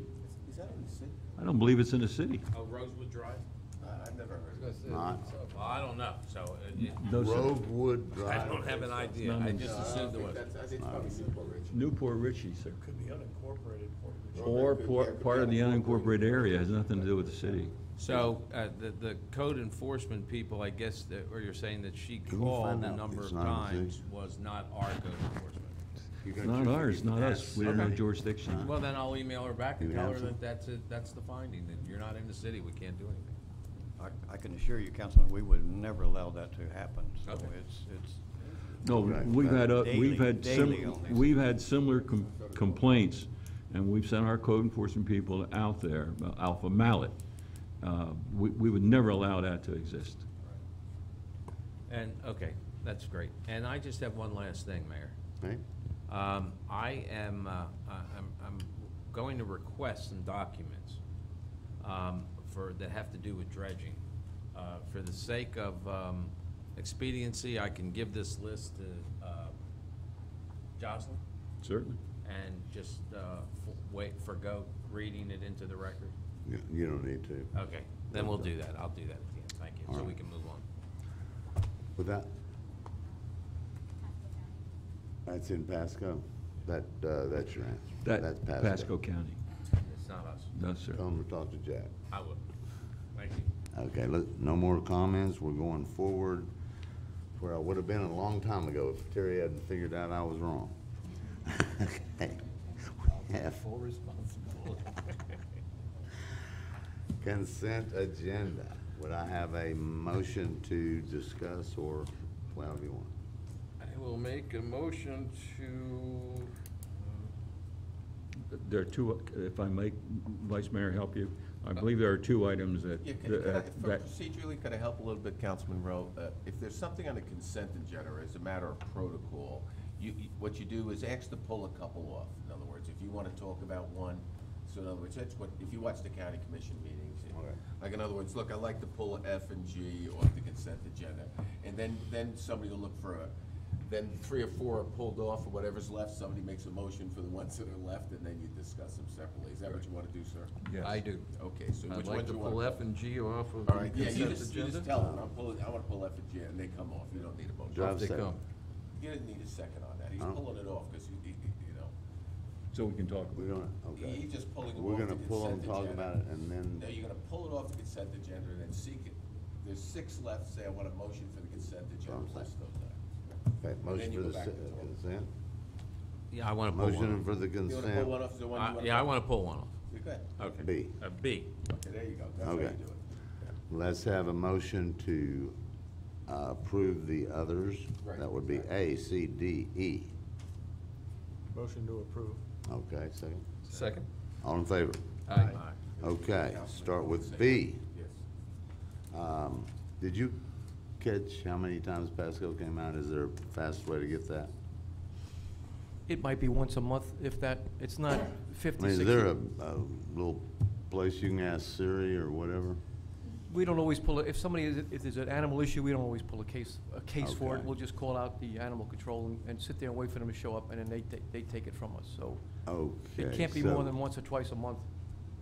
So But we're that, looking at, but that involves the removal of dead animals. Oh, yeah, yep. Removal of dead animals. It involves the potential capturing of nuisance animals. There are several different issues with respect to this issue alone. well, man, all I think that needs to be printed in your brain is next year when this comes up from Pasco County for $17,000. Look at how many they did. If they're doing $1,000 a piece, then we'll have Doc's pet removal or whatever. Somebody's got to be able to do that for real. Is that something that we can actually opt out of that service from the county? Yeah, Certainly, we just have to have a replacement. You just I've got a volunteered. 22. All right, everybody with that, we need to just remember that. So that took care of B unless you have more, okay? F and G go together, that's a 4-wheel drive unit for me to hunt deer. no, sir. What? It is have our police department, our fire department at request. During the last budget process, after a long discussion, this council authorized the purchase of a drone with a FLIR unit for several different reasons. After talking with the fire department and the fire chief, it was their considered opinion that expenditure was not necessary. However, what they thought they could more efficiently and use was a UTV for specific reasons. It is small, maneuverable. It can be outfitted with a pump where a fire engine cannot get to quickly, efficiently, particularly along our waterfront where we're having parking issues that we're attempting to address. It could be utilized for rescue evacuations. It has you can use a special cart where an ambulance can't get into. So that was their request, and consequently, I'm bringing it back to council for your. Yeah, my problem is it's on the consent agenda. We have never done this kind of business on the consent agenda. It should be a separate item. Bring it back to us next meeting, we'll consider it. And just a little further than that, and I really don't see, how many feet of hose are on the fire department? It's not a question of feet of hose, it's a question of being able to get the vehicle to the scene. For But instance. if they're within the amount of hose they have, they can drag the hose to it. And believe it or not, before they had ATVs, they carried gurneys with patients. I remember it when I was distinctly. I certainly would hate to be an individual waiting for two gentlemen to pick me up on their gurney and haul me out when I'm in the middle of Waterfront Park. The idea of this unit was to provide our fire department an additional vehicle at the lowest price, and to be able to afford a quicker response to spot fires where it's difficult or almost impossible to get our fire equipment into. And at the same time, that UTV can be equipped with rescue evacuation material, gurney, if you will. But more important than that, for fire purposes, with this special unit, this pumping unit, they could get to that area quicker and begin to fight the fire before it becomes more serious. It's entirely up to council if they wish to approve this. Well, You is this in lieu of the drones? that Yes, they- yes, sir. Okay, so we already approved the amount, I remember, for the flare unit drone. Correct. We need The to use of find the them. fire department. Well, the forward-looking infrared is, I can understand that with fires. So they've discontinued that. Do we know what the difference between what we approved and what our allocation is? They were right at the same amounts. So they're just changing They're what they they're want. changing, yes, sir, we've used one line item for another, a drop-day purpose that they no longer felt needed or essential. And The to drone? replace it, the drone, and to replace it with something that they know and believe would better serve the fire department and the citizens. For instance, it would be deployed 4th of July, where up in and around the waterfront park, easy to get to, God forbid it's needed for rescue purposes, rather than get that fire engine up and in there. If there's a brush fire, they could get that equipment in quicker. This is all at their recommendation. I'm bringing it to council.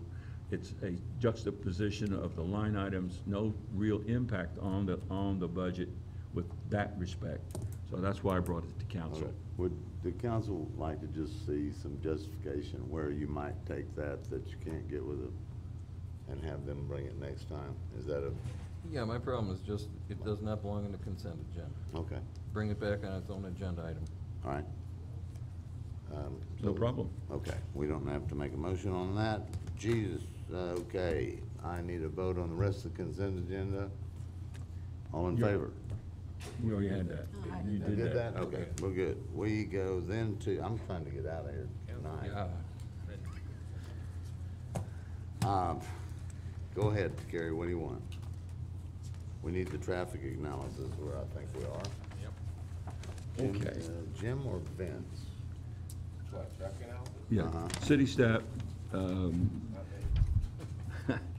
city staff hired Tyndall Oliver to provide a comprehensive traffic analysis of the city's traffic network. Robert Kersey of Tyndall Oliver will present the results of the analysis to City Council. And that's part of the reason why I read to you earlier the future potential growth of the community as far as housing. And if you will, I'd like to introduce Robert and ask you to take it away. Thank you very much. As stated, I'm Robert Kersey I'm a principal with Tyndall Oliver. Okay. We were hired by the city to do this study, and there have been several points of discussion already which lead right well into this. So, Mr. May, I've put together about a 45-minute presentation here for you today. Give us Reader's Digest. Actually, it's timed at about 5 to 7 minutes, so we'll run right through that, and then I will respond to any questions. Sir.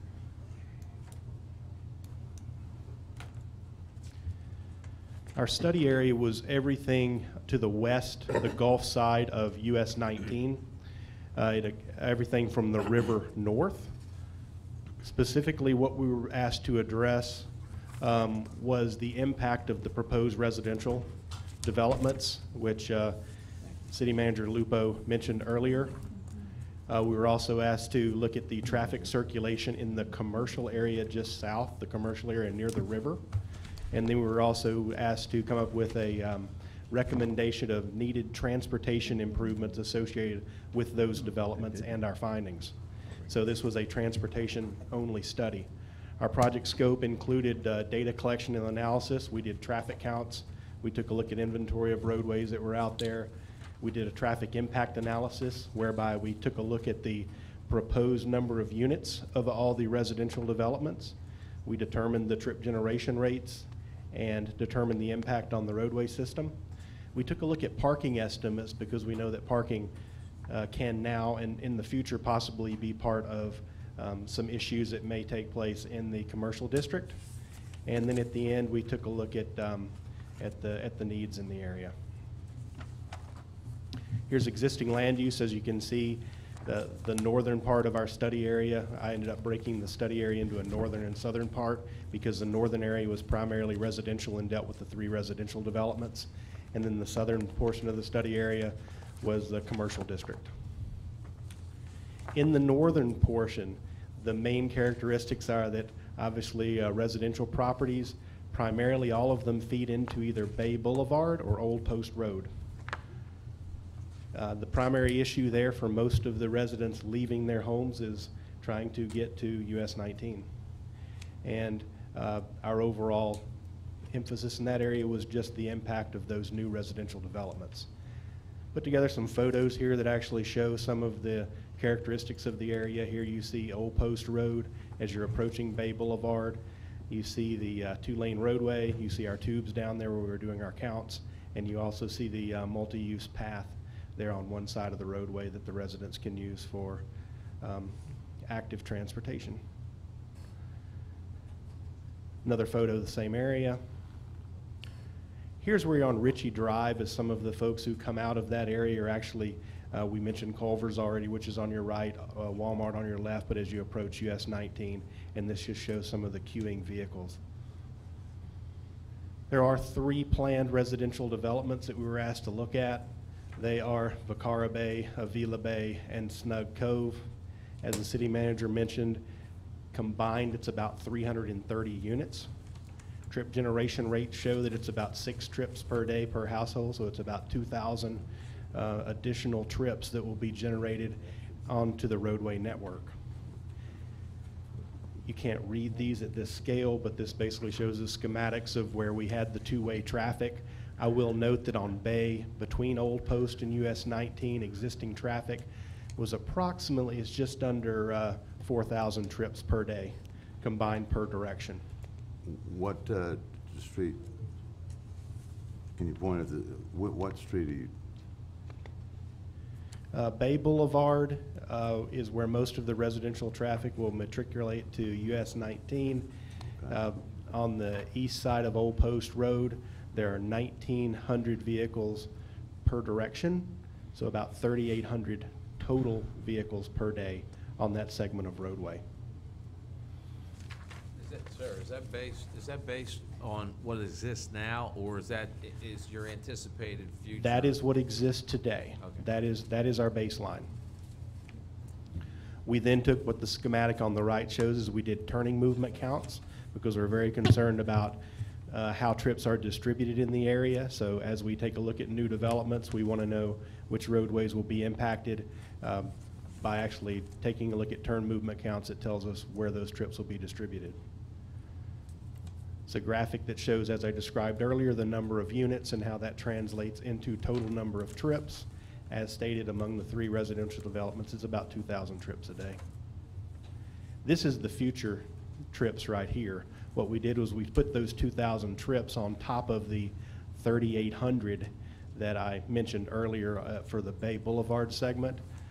Once you do, it takes the total daily volume on that segment of Bay Boulevard from about 3,800 vehicles per day to 5,200 vehicles per day. So it adds about 1,400 trips onto Bay Boulevard. The remainder of the trips we put down Old Post Road, moving to the south. What I will note is that the city does have an adopted level of service D standard with the new trips from the 3 new developments and the segment, probably the most congested segment there being that Bay Boulevard segment coming in at 5,200. It just barely triggers over level of service D, or in level of service C into level of service D. For it to be beyond the level of service D standard, it would have to be close to 10,000 trips per day, and as we estimate, it'll be 5,200. So it's borderline C and D, trending closer to C. So you're within level of service standard. After taking a look at that, we did come up with a couple of options that may be recommendations for the city to consider. We see this as a needs assessment, more of a feasibility study, be something that need to be looked at in more detail. One of the things that we looked at was extending Ritchie Drive from where it currently dead ends over to Old Post Road, but only in a one-way eastbound direction.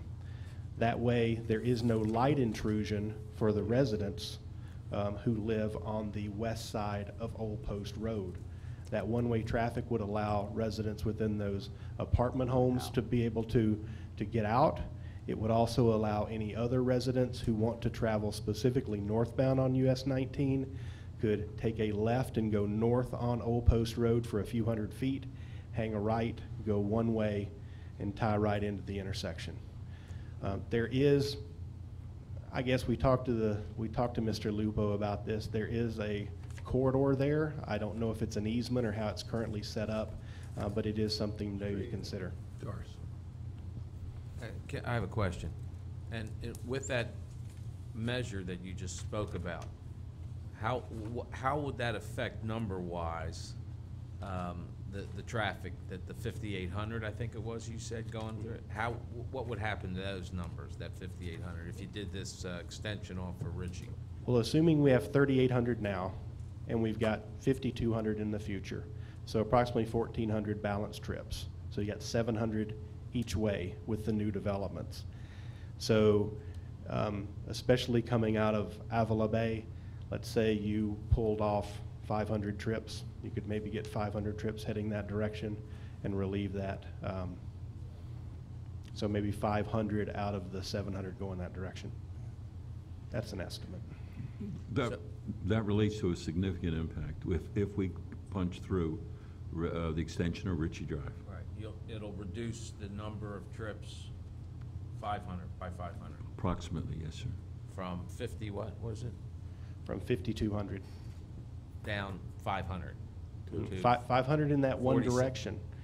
And another thing to consider there also, if those vehicles are diverting onto the Ritchie Drive extension, they're no longer taking a left at Bay Boulevard to go north on Wilkins Street, is it called? So that it'll take down, it'll reduce a conflict point that is taken whenever those left-turning vehicles are turning in front of vehicles traveling westbound. If they're going eastbound and they run into Ritchie Drive, is that correct? Correct. And there'll be a 1, 2, 3-way stop? It would take the current 3-way stop and make it a 4-way stop. Okay. Unless you wanted to provide priority for one of the directions, but I would think 4-way stop would be Four-way most stop. efficient. Yeah, yeah. Okay. So as I said, that'd be something to be Question. considered earlier. Question, Yes. what happens when they come home? If it's only one direction out, what's gonna happen when they come home? When they come home, they would be, 500 extra cars come home. correct. They would then be coming back the opposite direction and they would have to take Bay Boulevard. So it's gonna increase the traffic on Bay Boulevard coming home. No, it would not. You're removing 500 from the total, from the 1,400. That 500 is removed for that one direction. So you still have, you have the ones going, it would be a net reduction of 500 on that link.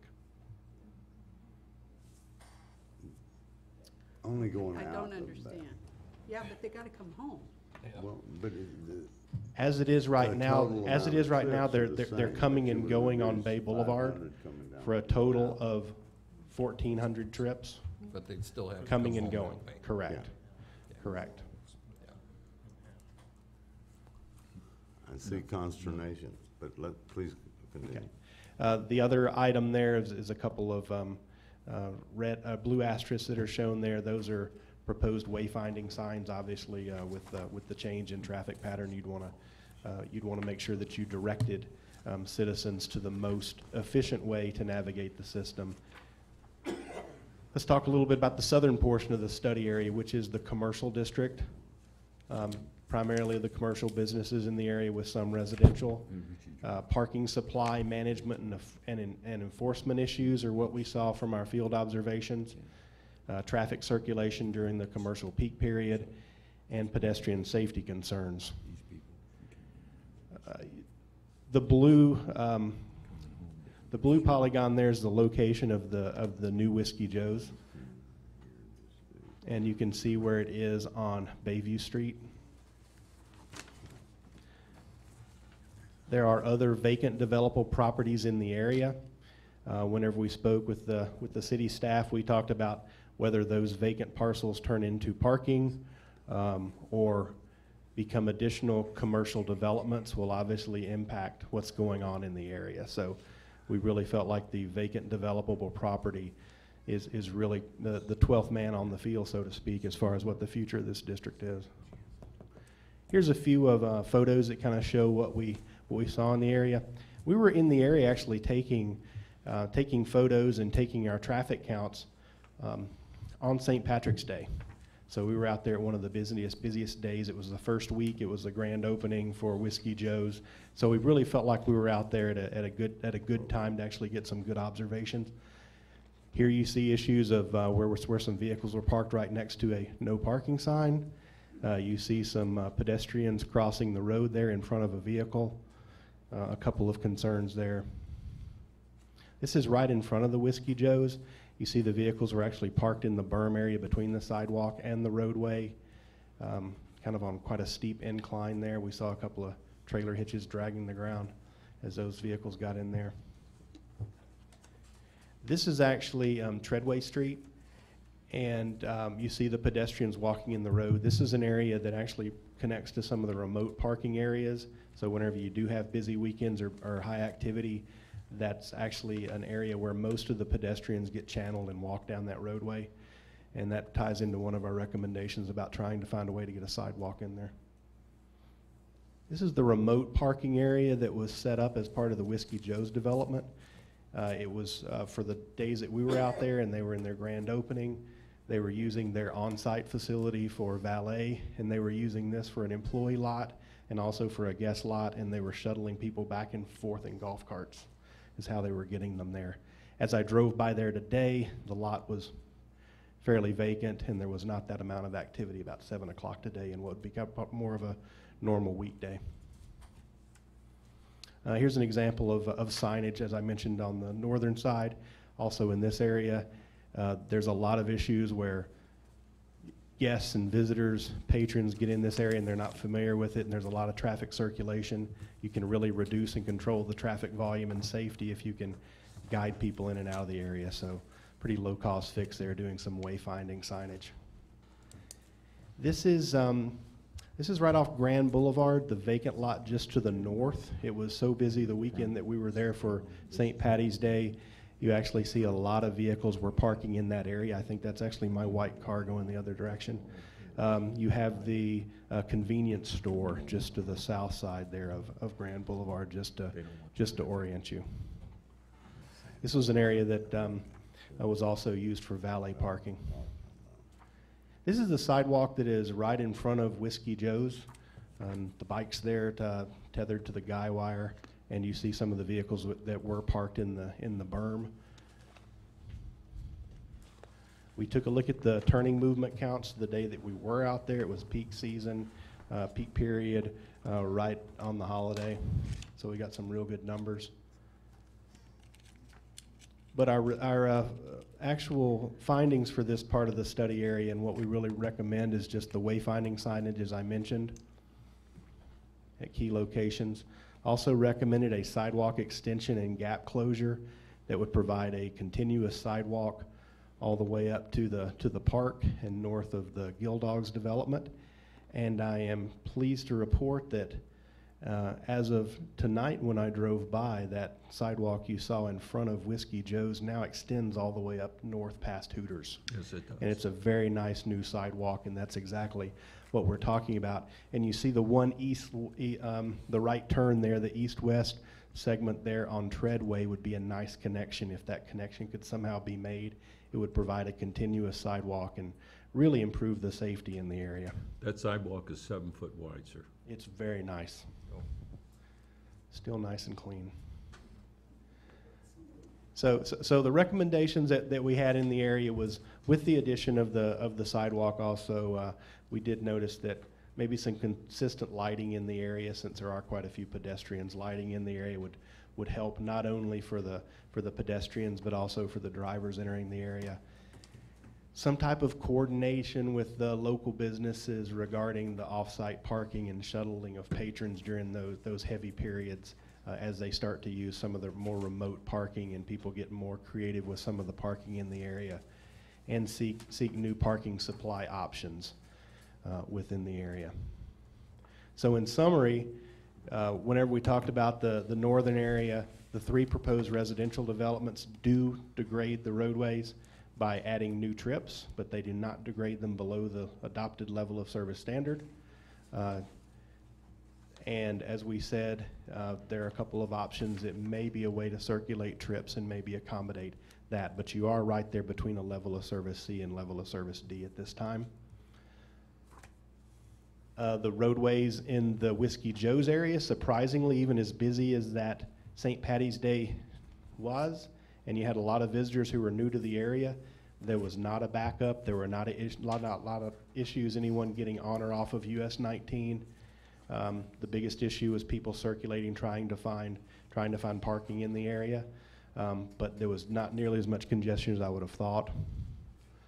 And I mentioned the pedestrian facilities in the area as a concern. So in general, I felt like in assessing both the residential areas to the north and the commercial areas in the south, it's always great to do some upfront planning and get ahead of what could be future growth in the area. But as the city is currently set up and meeting level of service standards, I think you're in pretty good shape. I have a question. Why do you propose a one-way into Ritchie, off Ritchie Street, extension one way? Why can't it be both in both directions, bi-direction? It could be, and that probably needs to be studied as an option. But as it currently stands, and looking at the right-of-way, you would have less right-of-way needs. But also for light intrusion for the residents on Old Post Road, as you think about the cars coming westbound you would probably impact 4 to 5 residents there with the headlights coming right in the front side of their house. So it really Plus- serves more as a one-way back alley Yep, to the and- apartments. Plus, it gives a more direct route to 19 North. I'm sorry, North. So Ridge Road runs into Ritchie Road, correct? Is that correct? Yes. Yes, Okay. Ridge Road. And then there's it dead across- ends. Ridge Road goes to 19. It's It like a goes dam. Yes, sir. We go all the way. And if you run that road, keep running that road all the way back, aren't you Correct. gonna go into these? Vice Mayor's. Aren't you gonna go into, that's what? Aren't you gonna run into these new developments back there? No, it's parallel, it's on the right-hand side. It's a platted road. It's a platted road. Will be Ritchie Drive extension. The development is on the right-hand side Of Ritchie Road? of the extension. Of the extension? Yes, sir. Right, north side, yeah.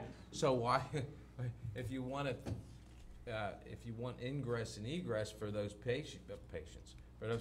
for those people in that development, why can't they just go in and out off of Ritchie Road? Because the vice mayor and several people on Old Post do not No, want to be in. no, I'm sorry. That's what I know the mayor's, And I is think that was the jesting. I best know the way to mayor's do it. jesting, okay?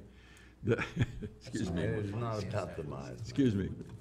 The issue is that by having the extension go one way, you'll be taking all of the traffic from both Avila Bay, which is the one that's gonna be developed, and then potentially the one alongside of it, right out, instead of going all the way down and burdening Old Post.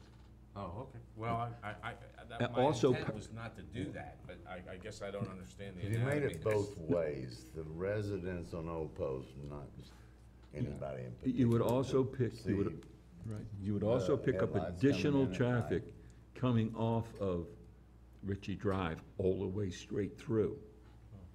So there's several different ways. Plus, at that same time, when we do the extension of Ritchie Drive, we'll do the 2 side roads located along the 2 apartment sections. There are roads there that will punch all the way through. They're halfway through now. That'll give additional access to that road. And we'll be utilizing transportation impact fees for the construction of that road, not ad valorem funds. Okay, that's good. Well, just a quick question. Would that affect our future hike and bike? You know, one time we talked about putting the hike and bike path through part of. Depending, as an addition to that, depending upon the size of that Yeah. road, we may have additional space to place that. My question was, why can't we take that Avila Bay and exit them out onto the road that comes along the west side of Walmart? That is the exact same question that the mayor just asked. That is not a road, that is private property. Why can't we take that because it's needed for the community? That would be extremely expensive. You wanna You'd have to pay for that. extremely, condemnation, it would require condemnation. But from a real standpoint, we could negotiate something with them for dire emergencies and evacuation. And the reason I asked for this study in the first place is, my concern is egress and ingress off of 19. Correct. We have 2 places with stoplights and 1 that goes straight south. Now, I know on Sunday, the road that runs along Ritchie Drive there, that it backs up all the way up to the dead end there. I mean, it backs up already. So if we bring these other people in through that area, it's only going to get worse. And I see the problem presents itself in those 2 points, and those 2 points only.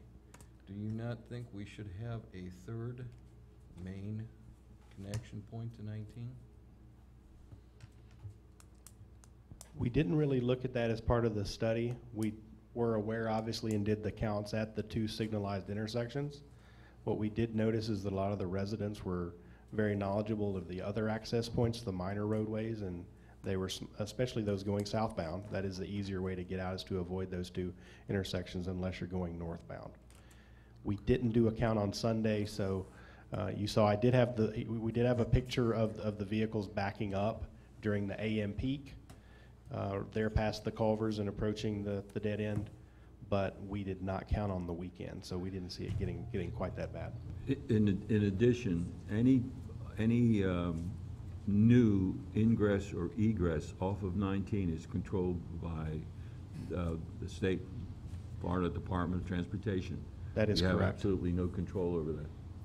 I know that was part of our problem, because on the south side, the people have to exit to the south to evac north. Yes, sir. And we brought that to DOT's attention, and they were completely uninterested. They, So- as you will recall, Vice Mayor, they did the exact same thing when Walmart was constructed with the corner of 19 and Ridge.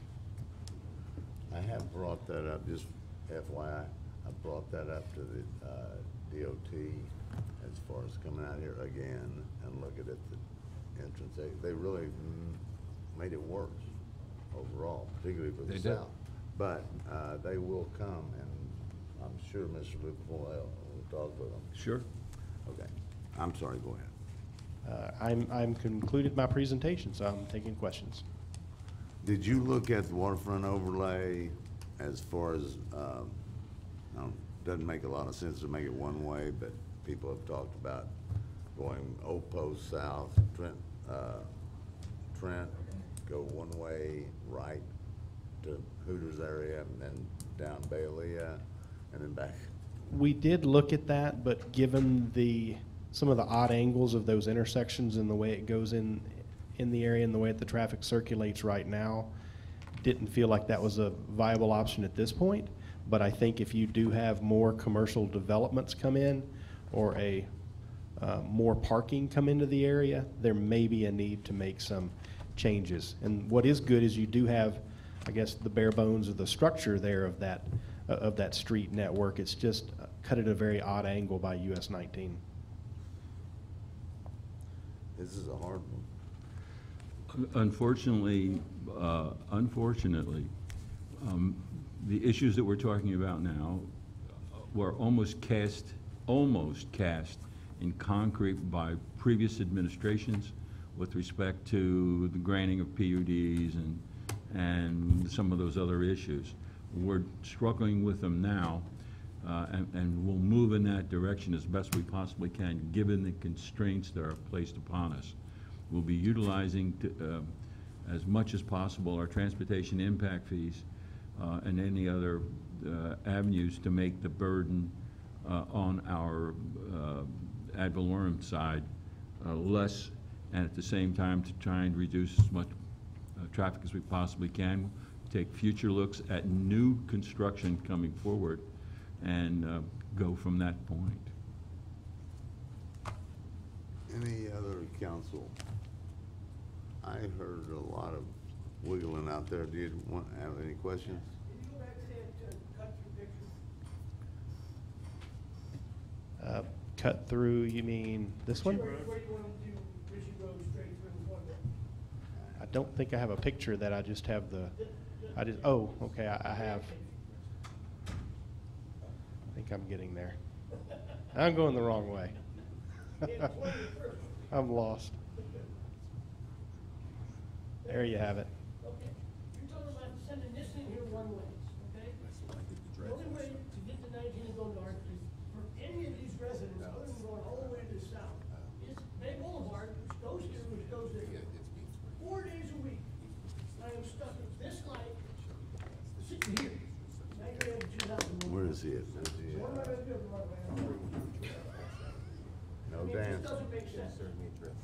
There is no room for more than 15 cars between the light and here. And now you're running directly through it with 2,000 more cars. I mean, it just doesn't make sense. Now, and there are a lot of people in here that still do other things besides go to work or whatever. There's only a hardware store there and a hardware store there. Delivery in and out of anything you need to figure out this. I mean, there's got to be something to lead traffic, not create it. And all I see is creation. I live at the corner of Green Street and Bay Boulevard, and there's 1,000 cars a day go by. So now, when I go out, now you're gonna add another 1,400? That's massive. Yes, what we're showing is 1,400 new trips on Bay Boulevard from the ones to the west of you, and then the additional 600 from Avila up on north on Old Post. And all these other new things they're talking about coming down here with 180 units and 200 units. So then we're gonna go standard speed. Wouldn't it? Mm-hmm. You had another 500 cars. So there has to be something now that you have to think about before you allow that to happen. That's all I'm saying. You gotta think forward, not just putting money in our pocket.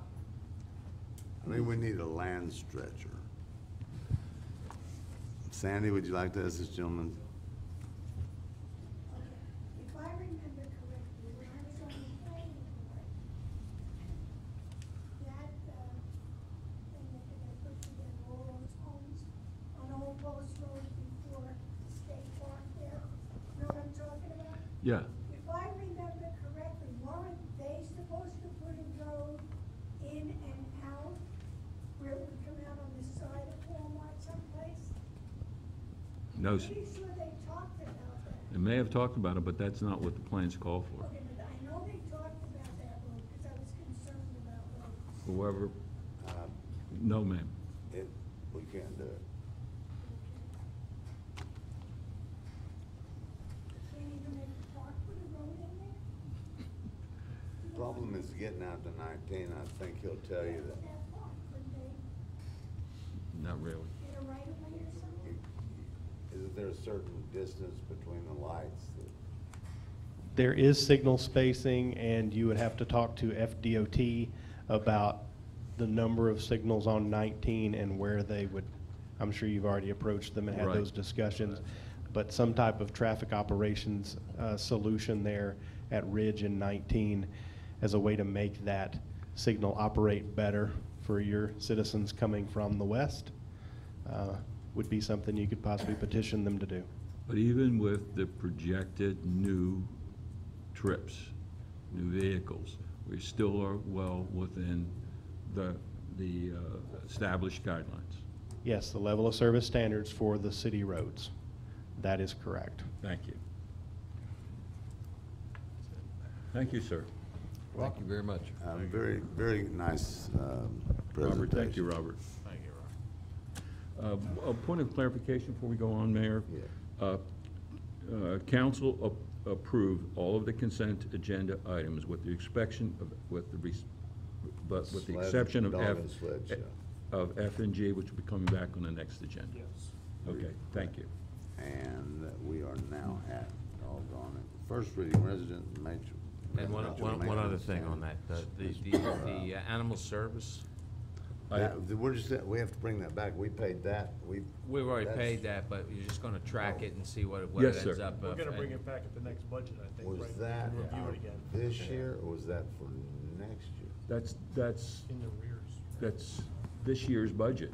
It's budgeted this year. Right, but the county, the way that this particular program runs is from July to June. So it runs July 1st to June 30th. Oh, it's not an open. Now's the time if you want to dump them. Well, it'd be nice to know how much service they provided to us for the previous years. Anybody track it? We need that number, chief. We'll get, So they let's bring just, let's bring it back at the next budget. We'll Eight bring it back at the animals. next agenda meeting with the numbers. We'll agenda along with F and G. Yeah. And let council make the decision. We'll bring it back then. Yeah. Yes. Jocelyn?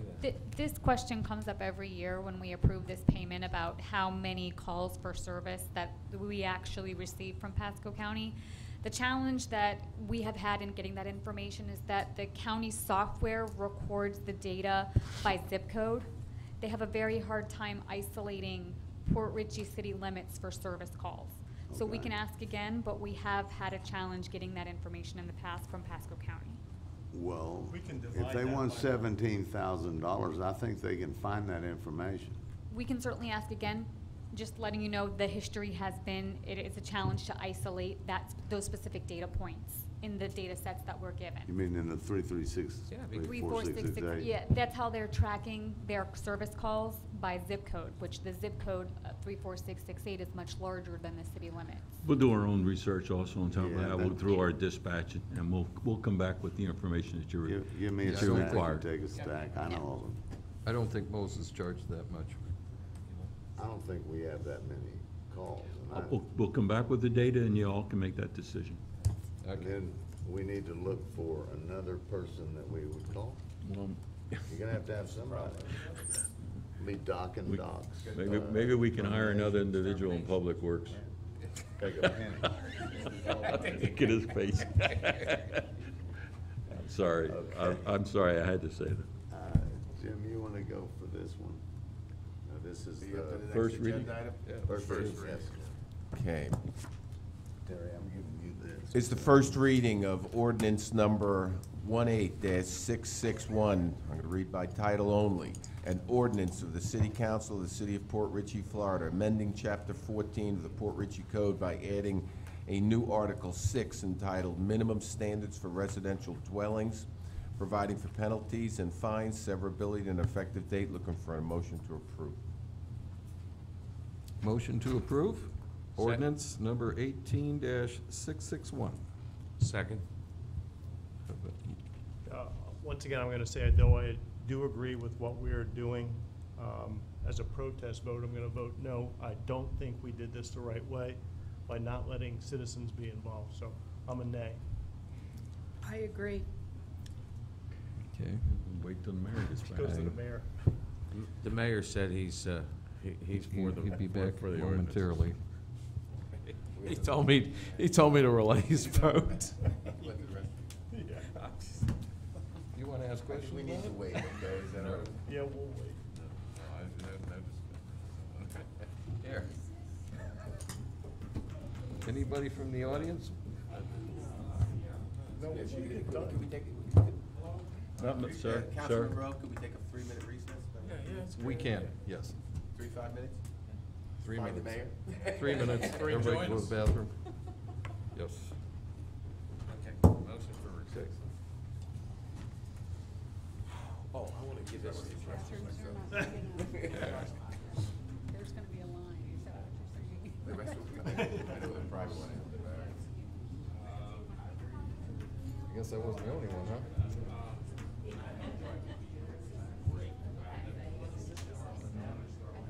You say shut it down?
to,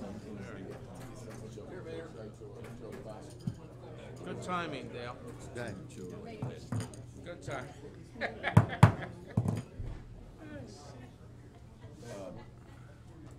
Mr. Mayor, how about it? We back in session? Yes. Okay, Mr. Mayor, I'd read ordinance number 661 by title only.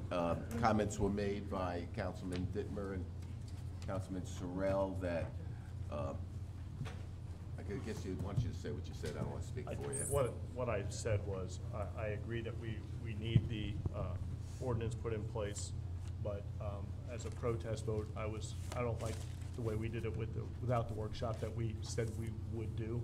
So I was a nay. Okay. Oh, we've already voted? Yeah, the motion, we have a second. Yeah. There's motion and second. Well, that's wonderful. And what was the motion and second? Motion to approve. Motion to approve. Yeah, A. There you go. Aye. That's it. Okay. I thought you already did. No, motion and a second. We're waiting I for thought it was you to left vote. for me. Go. Yeah. All in favor? Aye. Aye. All opposed? Nay. Nay. Becoming, Motion carries. It'll be advertised. It's- but you know what I want. Okay. Okay. Next issue. Is it this Okay, year? we, Yours? These consideration. are my words, yes, I'll. Are we at Yeah, I was gonna say, consideration you of need to small do business? this one. Yeah, item number 4. Yes. told you All right, you we're did at it. 4, consideration of smart meter opt-out. Jim, If go I ahead. could, Mr. Mayor, in accordance with the discussion last time, I prepared a resolution, which was, I thought, what council wanted. It stands before you for discussion and whether you want to vote to pass or not. Okay. He did an excellent job, by the way, and very to the point and demanding, which I like. But if you go down 1, 2, 3, 4, 5th whereas, I would like to put in, instead of non-transmitting time-of-day meters that are available for customers who desire them and enhance customer education, that entire sentence, I would just put, whereas analog meters are already available for customers who desire them, we would like to opt out of smart meter or digital meter for analog meters. If we don't put, we want to be able to opt out into analog meters, you can get a digital meter that's irradiating you just as much. So I'm just suggesting we put that in, or we're a little lame. Jim, do you have a problem with the verbiage? I don't have a problem with the change. The mayor brought that up to me. I'd actually made that change. But the verbiage is fine. It's a resolution, so, and it's the whereas clause. Yeah. I'll make the motion to accept resolution 18-04 with the modification. Second. Anybody in the public want to speak to this? Yes. Okay. Give her 1 minute. No, I get it. I don't understand what the meters are. Explain them. I know I'm not the brightest star up there, but I'm gonna explain. get you a computer so you can Google I it. can't use a computer. Please explain. Quickly speaking, they have analog or digital meters. They're called smart meters. For but- what? or for your electricity. Okay, to- you never said that. Well, we were expecting No. different no. clientele. You speak to the person who knows the least, and then everybody Okay, I'm speaking to you. understands. There are meters that count your electric usage. Right. They can be the little 6 dials that we grew up with, or they can be digital. Right. Or they can be digital and smart, okay? Either the digital or the smart meter is gonna blow a lot more electricity into your house, so that's step 1. Is that But- dangerous? That's what? Are they dangerous at all? They are. They have been linked to fires, several places. So the digital meter alone can still do the fire, can still blast you with this radiation. The analog meters just count your electricity in from the unit, out from your solar if you have it. The smart meters can take all the information from your house. When does Sandy dry her hair? When does everything that happens in there? It turns into a spy. They can make an algorithm that says Sandy's here, Sandy's not, she's home, she's not home. It's an invasion of privacy. Right. So on political side, it is an invasion of privacy. Can I say something? Yes, ma'am. Aren't you ready to explain it? Don't tell the truth. Thank you. You what now? They're glad you explained it to them. Oh, I'm sorry. What I want to say is this, that's a no-brainer. You don't want anything that's gonna cause a fire. Right. And you don't want anybody invading your privacy. So there's only 1 meter left, Analog. analog. So, where is the question about it? That's a no-brainer. Thank you. The reason we're doing this, and we're the first ones in Pasco, and hopefully some others will, and I'm gonna try to promote that they will, then it would have to go, other cities pass something, county commission agrees and passes something, and then Jim, what happens then? I mean, our chances of being successful are very slim, No, that's not true. unless we all get out and tell people to. Our chances of being successful are very good if you put on your computers all that you just told me on the difference. He's Go ahead, using my go ahead. time too. Okay? And you got the word out to everybody, and then your chances improve. There's no such thing as slim chances. I'm gonna leave you with that, thank you. Okay, thank you. Well, Duke Energy is very powerful, certainly up in Tallahassee. Doesn't matter. We're making a stand. Whether it matters or not, we'll just see, but I will be working on it. So, that said, all in favor? Aye. Mayor, Thank you. before you go any further, the staff would like to present you. Wait, what was that? Mayor, before you go any further, the staff would like to present you in recognition of your efforts with this very difficult project, a new project. Oh, And with boy. that, we'd like to give you this. Oh, you will be herded in with the rest of them. I would like to have that. And while you're frying out here, by the way, down. Oh, sorry. I thought they could. Oh. Show to public. That's for your mayor that's out in outer space. Thank you very much. I will cherish this. And I am a victim of UV, believe me. I burn easily. Anyway, I'm glad you took it in the way it was meant, sir. You can't hurt my feelings. Jerry's department, I'm gonna go over there and show you the readings. out on the wall. No, that's Okay. no, I'm playing with you. We're gonna go ahead and fry you guys. We'll quit the police problem. Just let you fry there.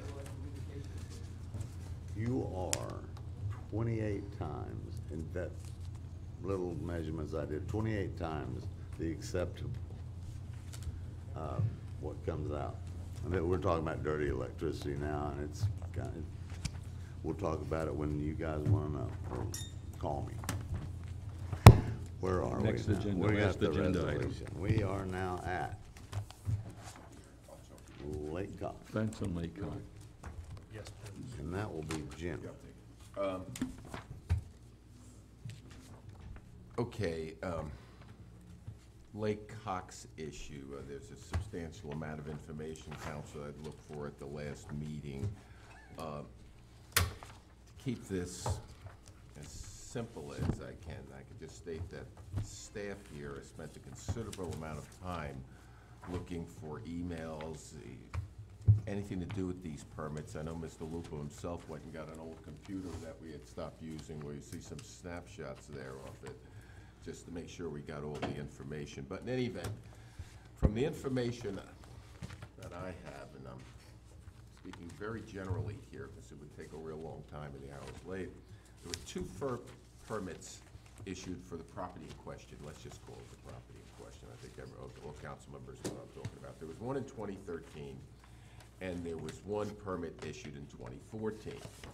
In 2013, the issue was whether the fence could be opaque, okay? And the city has a ordinance that says that fences have to be see-through, and I'm paraphrasing here, unless it has to be see-through when there's a natural body of water, okay? And so this permit, there was a fence there and it's opaque and you can't see through it, and a decision was made by staff at that point in time that Lake Cox is not a natural body of water. The natural body of waters obviously are Miller's Bayou and the Cody River. Now, I think at the back of the second section here, the 2014 section, about 7 or 8 pages back, you'll see a long, right here, 1, 2, 3, 4-page memo from, 3-page memo from Joe Public, the previous attorney, is now Judge Public. It addresses that issue in there. Subsequent to the issuance of this permit and Mr. Public's memo there, we located some maps regarding Lake Cox, okay? That's part of this package here, Jocelyn, in here. Did everybody get this package? Yes. This package here, you'll see what I gave you last week. You'll see the plat plan, which I'll discuss in a little bit. You'll see too what I refer to as site plans, and if you look at this document, we have the original here in the city. This is the preliminary development plan. Okay, and I'll explain a little about plat plans, development plans in a second. But you'll see it's a proposed lake, and on the right-hand side there is a lake level control pipe. This wasn't a lot, perfectly honest, it's a retention pond, if anything. Lake Cox is owned by the city of Port Richey. I have the deeds here. I can give everybody a copy of it. It was transferred to us as part of this plan. I happen to concur with Mr. Public's opinion that he didn't have the benefit of having that Lake Cox is not a natural body of water, and the permit was properly issued. With regard to the 2014 permit, this had to do with the permit along pretty much the property line of the property in question.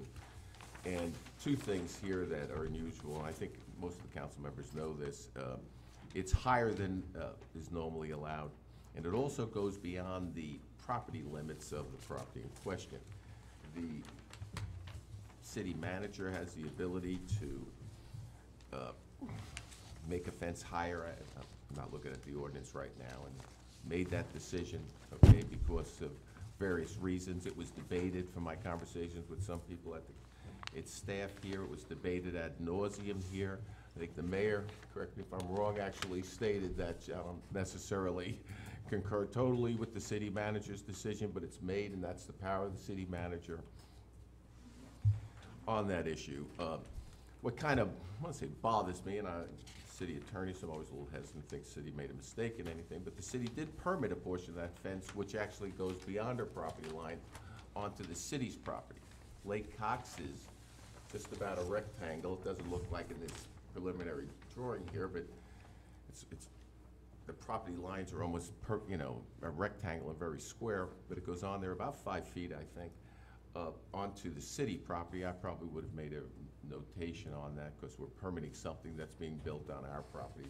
Apparently the city doesn't want, nor do they want now, and the chief made some comments last time concerning the land that's behind the property in question. Now, let me explain a couple of things here. You'll also give you a better picture of Mr. Public then goes on to speak to that issue when he speaks about easements. Now I have here, if you can't see it, we blew up the plat plan, okay? Let me explain how this works. When someone comes into the city, Justin, can you hear me? Hand Okay, this is the way it works.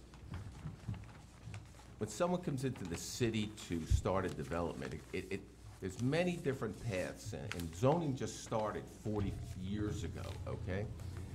You'll see plat plans. Did you see the plat plan we had back when we were doing the vacating of the property over by Whiskey Joe's, that road? Plat plans go back 150 years. Take large parcels and you want to turn them into developments. I'm sorry. Just hand them out.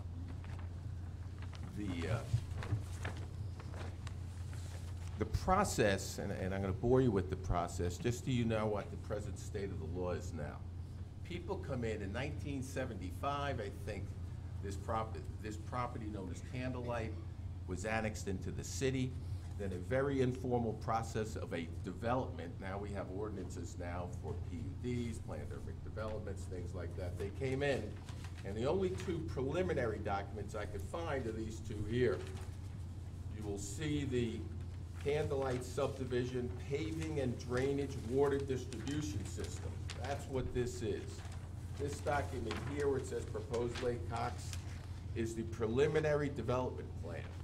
Nowadays, we have very strict rules. We have preliminary site plan goes to planning and zoning. Final site plan goes to planning and zoning. Comes to council, both of those. But I guess my point is,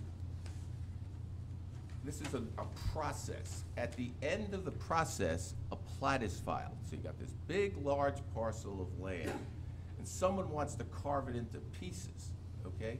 Well, unless it's a long, skinny thing on a roadway, they got a problem. They need utilities, and they need a road. Okay, nowadays, when we do planned urban developments, we want open spaces. If it's going to be, whether we're going to get the street, sometimes they keep the street, they want to put a gate up there, et cetera, et cetera, et cetera. What I'm showing you here is the law. It's expanded now that there's substantial law. This is the front page of all this section on land boundaries for municipalities and the platting process, the state statutes. So you get a feel for this. You'll see here in the section 11, I have it on. These are consistent minimum requirements and to create such additional powers in local governing bodies. These are the minimum requirements that we must follow. It talks about easements on plat plans. You'll see in section 177.031. An easement means any strip of land created by a subdivider for public or private utilities, drainage, sanitation, or other specified uses having limitations, the title to which shall remain in the name of the property owner, subject to the right of use in the reservation of servitude. It's for utilities, plat plans. When the word easement appears on a plat, it's for utilities. If there were other promises concerning, those go on site plans. And there's all kinds of law that talk about if it's on the site plan. We do this approval of plat plans by ordinance. We force people to do open spaces and sidewalks and dedication of streets.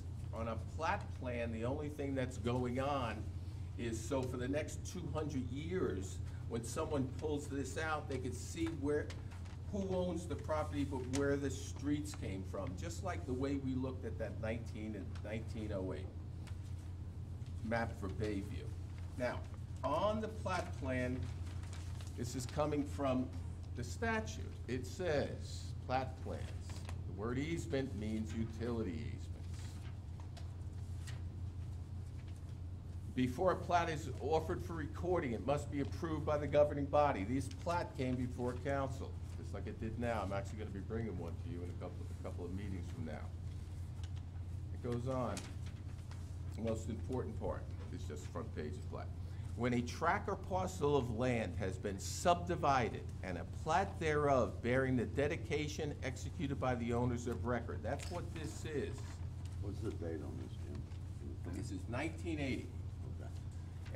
Has been secured and recorded in compliance with this part. That means the act. All streets, alleys, easements, rights of way, and public areas shown in the plat, unless otherwise stated, shall be deemed to have been dedicated to the public for the uses and purposes thereon stated. However, nothing herein shall be construed as creating an obligation upon any governing body to perform any act of construction or maintenance within such dedicated areas, except when the obligation is voluntarily assumed by the governing body. On the covering page, in accordance with the statute, it says here, let's find it.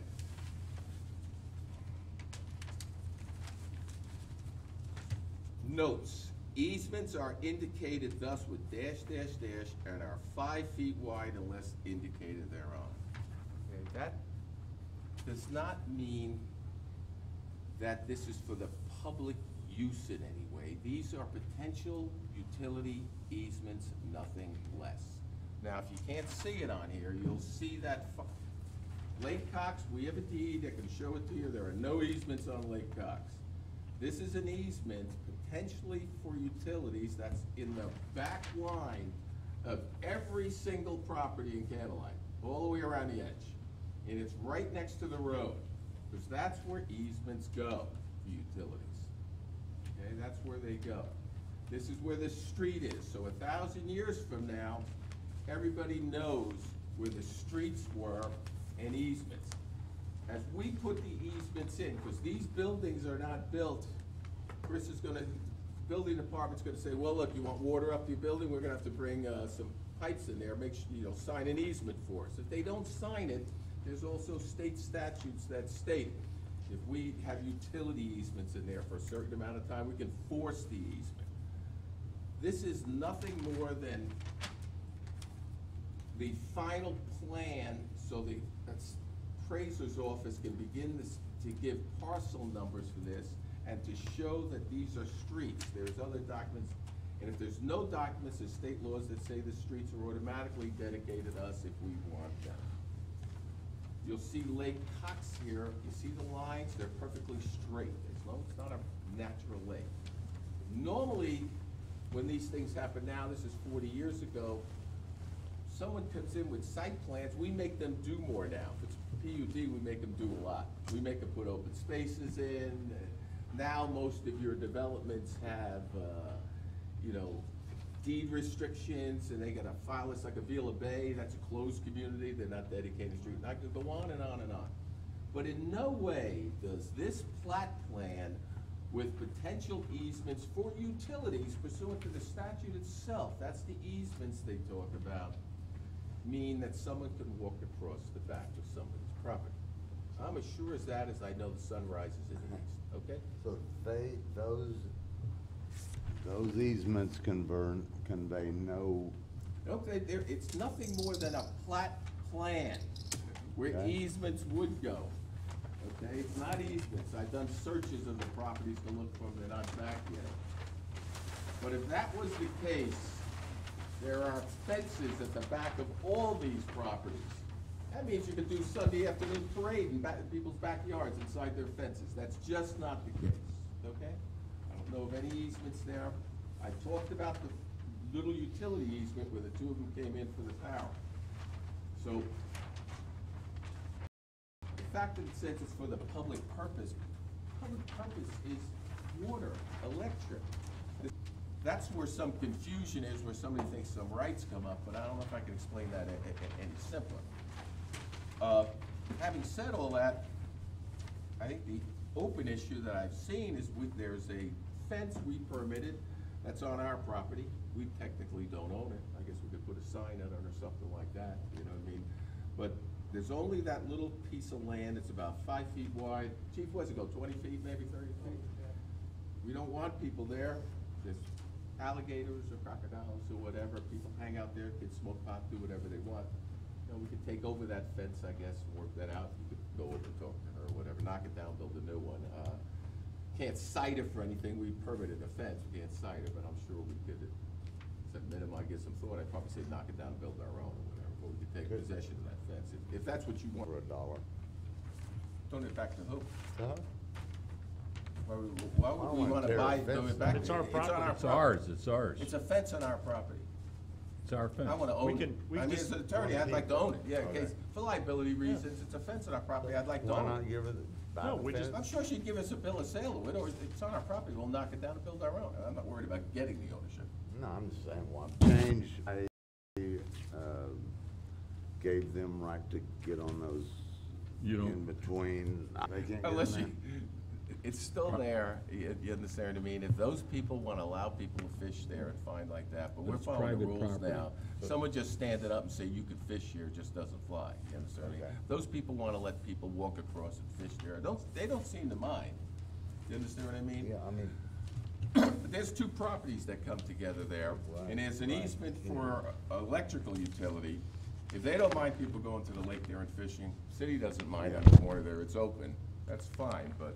well, I had a grandfather who almost got arrested Yeah, before and you. that's fine, you understand me, but, you know, we're sitting here trying to sue us and say, well, you said you could walk across, you know, you wanna Okay. do it right, we'll do it. So they're trespassing and we're not. I don't think those people mind if you do that, but that's something you I have to don't think take up with them, you know what I mean? I think I don't know we'll what leave you it wanna as do, it but I mean, is. that's as They're much not gonna bother information as I anybody. can get you. So what are our, Nothing to be done. what might we do? You don't have to, Nothing. legally, you don't have to do anything. Anything, Okay, nothing. so it's You over. didn't have to do anything yesterday, last year, or 5 years ago, in my opinion, after everything I've seen. We've never had to do anything. You wanna do it right? Let's take over that fence, put a sign. Then that's only how many feet? It's not even an 8-foot section, is it? 5, 7 feet? Well, it's the city of Port Richey, property of city of Port Richey, and it's. That's what it is. Chief, do you know, you've probably been there, I never even looked at it. One section of I it. see 6 feet. Yeah. We'll do that. No. One section. We'll just take, it's ours, period. Not making a figure down No. Jim, let me ask you about Sure. our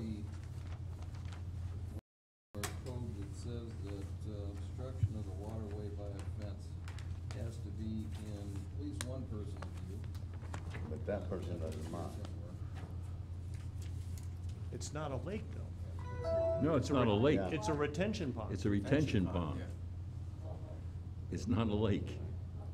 Okay, here we're splitting legal hairs again. When I looked back at old plats at the county, I mean, I went back into the drawers that had dust on them. And it shows that land is swampland. It shows those little reeds. Those little reeds they're sticking up are presence of water. Okay, when you see those reeds, that's a natural body of water. Now, if they dug it out, that's still a continuance of that natural body of water. And my point has been for years now, is that how does the water stay in that lake if it's not a natural body of water? Drainage, Drainage from where? The whole neighborhood. the whole neighborhood. Oh, come on. That Chris? lake has never Chris? gone up or down enough to make it drainage. Chris? Why does it have a Oh, pipe it to goes drain it? up. Yeah, it has a pipe on that north. Well, natural lakes don't have pipes to drain them. But Terry, when it rains. You said it doesn't go up or down. You're gonna tell me there's enough drainage coming out of that subdivision that's gonna keep that lake full 365 What's days on, a year? what's on the backside of that lake? I don't know, how deep did they dig that lake, you know? All that land, Jim, do you have anything that says? all that on- land drains into that reservoir. Yeah. Do you have any idea how much they dug? That is a out? dug lake. Okay. Whether it's swampland or not, it's a dug lake. Right. So it's a retention pond or it's a. You can call it lake? whatever you want, but it's Retention. still a dug lake.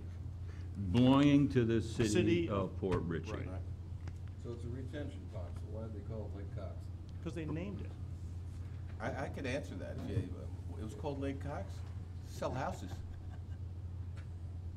Well, they put it on the plans, that's how you sell the This is houses your probably bad. that are closest to it. I guess, what's a natural body of water, I mean, that would be up to some judge, Councilman Rowe, what's a natural body of water, but if everything that's wet, in other words, and then you dig it into a retention pond and create a lake out of it, is that a natural body of water? Then you could never, then the entire city's a natural body of water. There's water standing everywhere in the city. I mean, natural body of water in Port Richey, Cody River, Miller's Bayou.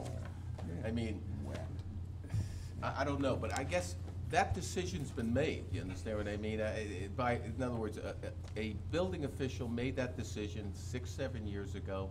It was a judgment call, and, you know, Mr. Brown would have a right to go in, and if he wants to convince some judge that that's not, this is all the information that's here, he has that right to do. But that judgment's call has been made by the building department. This council can't overrule that. It's been done. All right, Mr. Mayor. And if you, I'm sorry, if you look at this is all wet.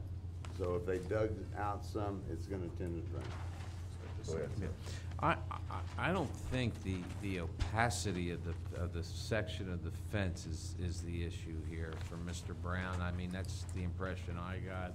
I think it's just the fence in general that's there that's obstructing passage, whether it was chain link or whether it was made out of wood or what have you. And I think my understanding initially was that 5 feet of land that comes up out of the water onto the property line is a easement, okay? And that easement is a utility easement, and that's what I'm hearing from our attorney.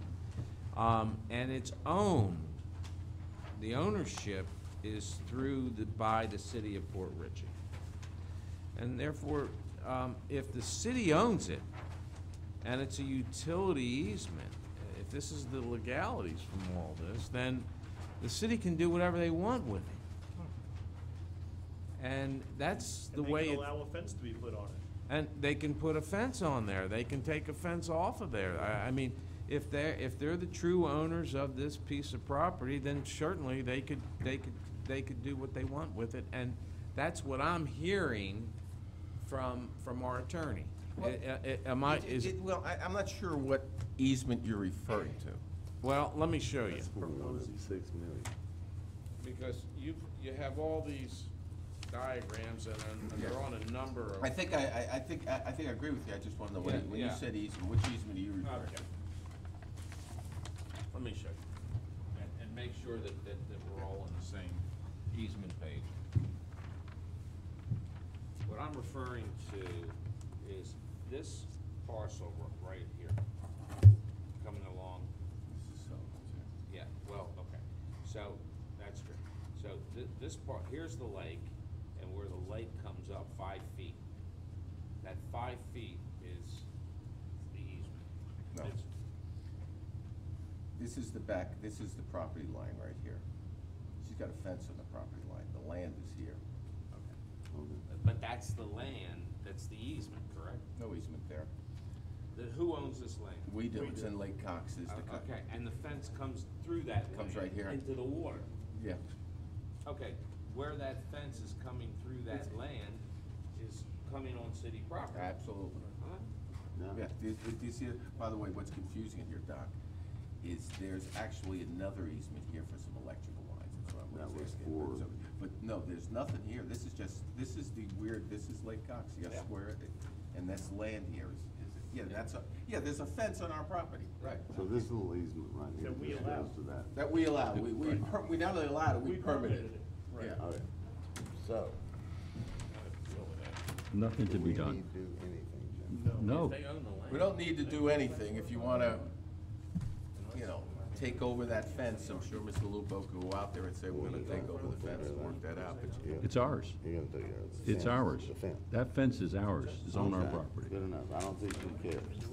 Okay. What you have, I'm sorry, what council has is a rather, as you can see by the volume of information presented to you and research, what you have is nothing more than the naked truth. It is what it is. That piece of property, that fence is on city property, and as the naked truth exists, it's our fence. Okay. Period. I think that solves your debate, Mr. Brown, and I want to accept, I'll give you your last time, because I'm not going to accept any more dissertations from this podium on this. It's cost us, come right up, do it. Do it. Well, get up and speak. That's the third one. Well, we learned a lot.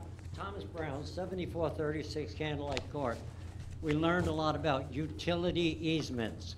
In writing, the easements in the Candlelight subdivision are identified as perpetual public easements, not utility easements. The two fences that cross the eastern property line at 7447 Candlelight Court, they run north and south. The fences cross an easement. The former city manager required me to have Sunshine 811 come out and sweep the easement for possible underground lines. The resident at 7447 was not required to have Sunshine 811 come out and sweep the easement that she was requesting to put a fence on. In both our cases, the fence or fences would be on a recorded easement. I was required to get 4 no objection to dig letters from the utilities because city ordinance requires it. The resident at 7447 was not required to adhere to that part of city ordinance. In a certified letter from the city, I was asked to provide a survey of my property that would prove that the fence would be on my property. The resident at 7447 provided the city with a plot plan and a survey that proved that part of each of the 2 fences would not be on the resident's property. The permit application should have been denied at that stage. It was not. When I requested a copy of each of the no objection to dig letters for the 4-foot tall fence, I was informed the former building official did not require utility letters on fence replacements. He required them only for property that had never had a fence. I informed the city clerk and the city code compliance officer that I have lived at 7436 since before the house at 7447 was built, and there was never a fence where they put the 4-foot tall fence. I got a response from code enforcement that stated, I quote, "The 4-foot PVC split rail decorative fence in front of the home was a new install and not a replacement fence," unquote. Acting on this information, I again requested the 4 utility letters. I was then informed by city clerk, the letters you request do not exist. The fence passed inspection even though it was in violation of City Ordinance 05536F4. Please turn the 4-foot tall fence 90 degrees Thank to you, the Ms. north. Brown, thank you. Yeah, thank you. Okay, could we skip over that? Do I hear any motions? It's old enough, it'll last another 2 weeks. You want to adjourn? We're done. Yes. Motion to adjourn. Second. All in favor?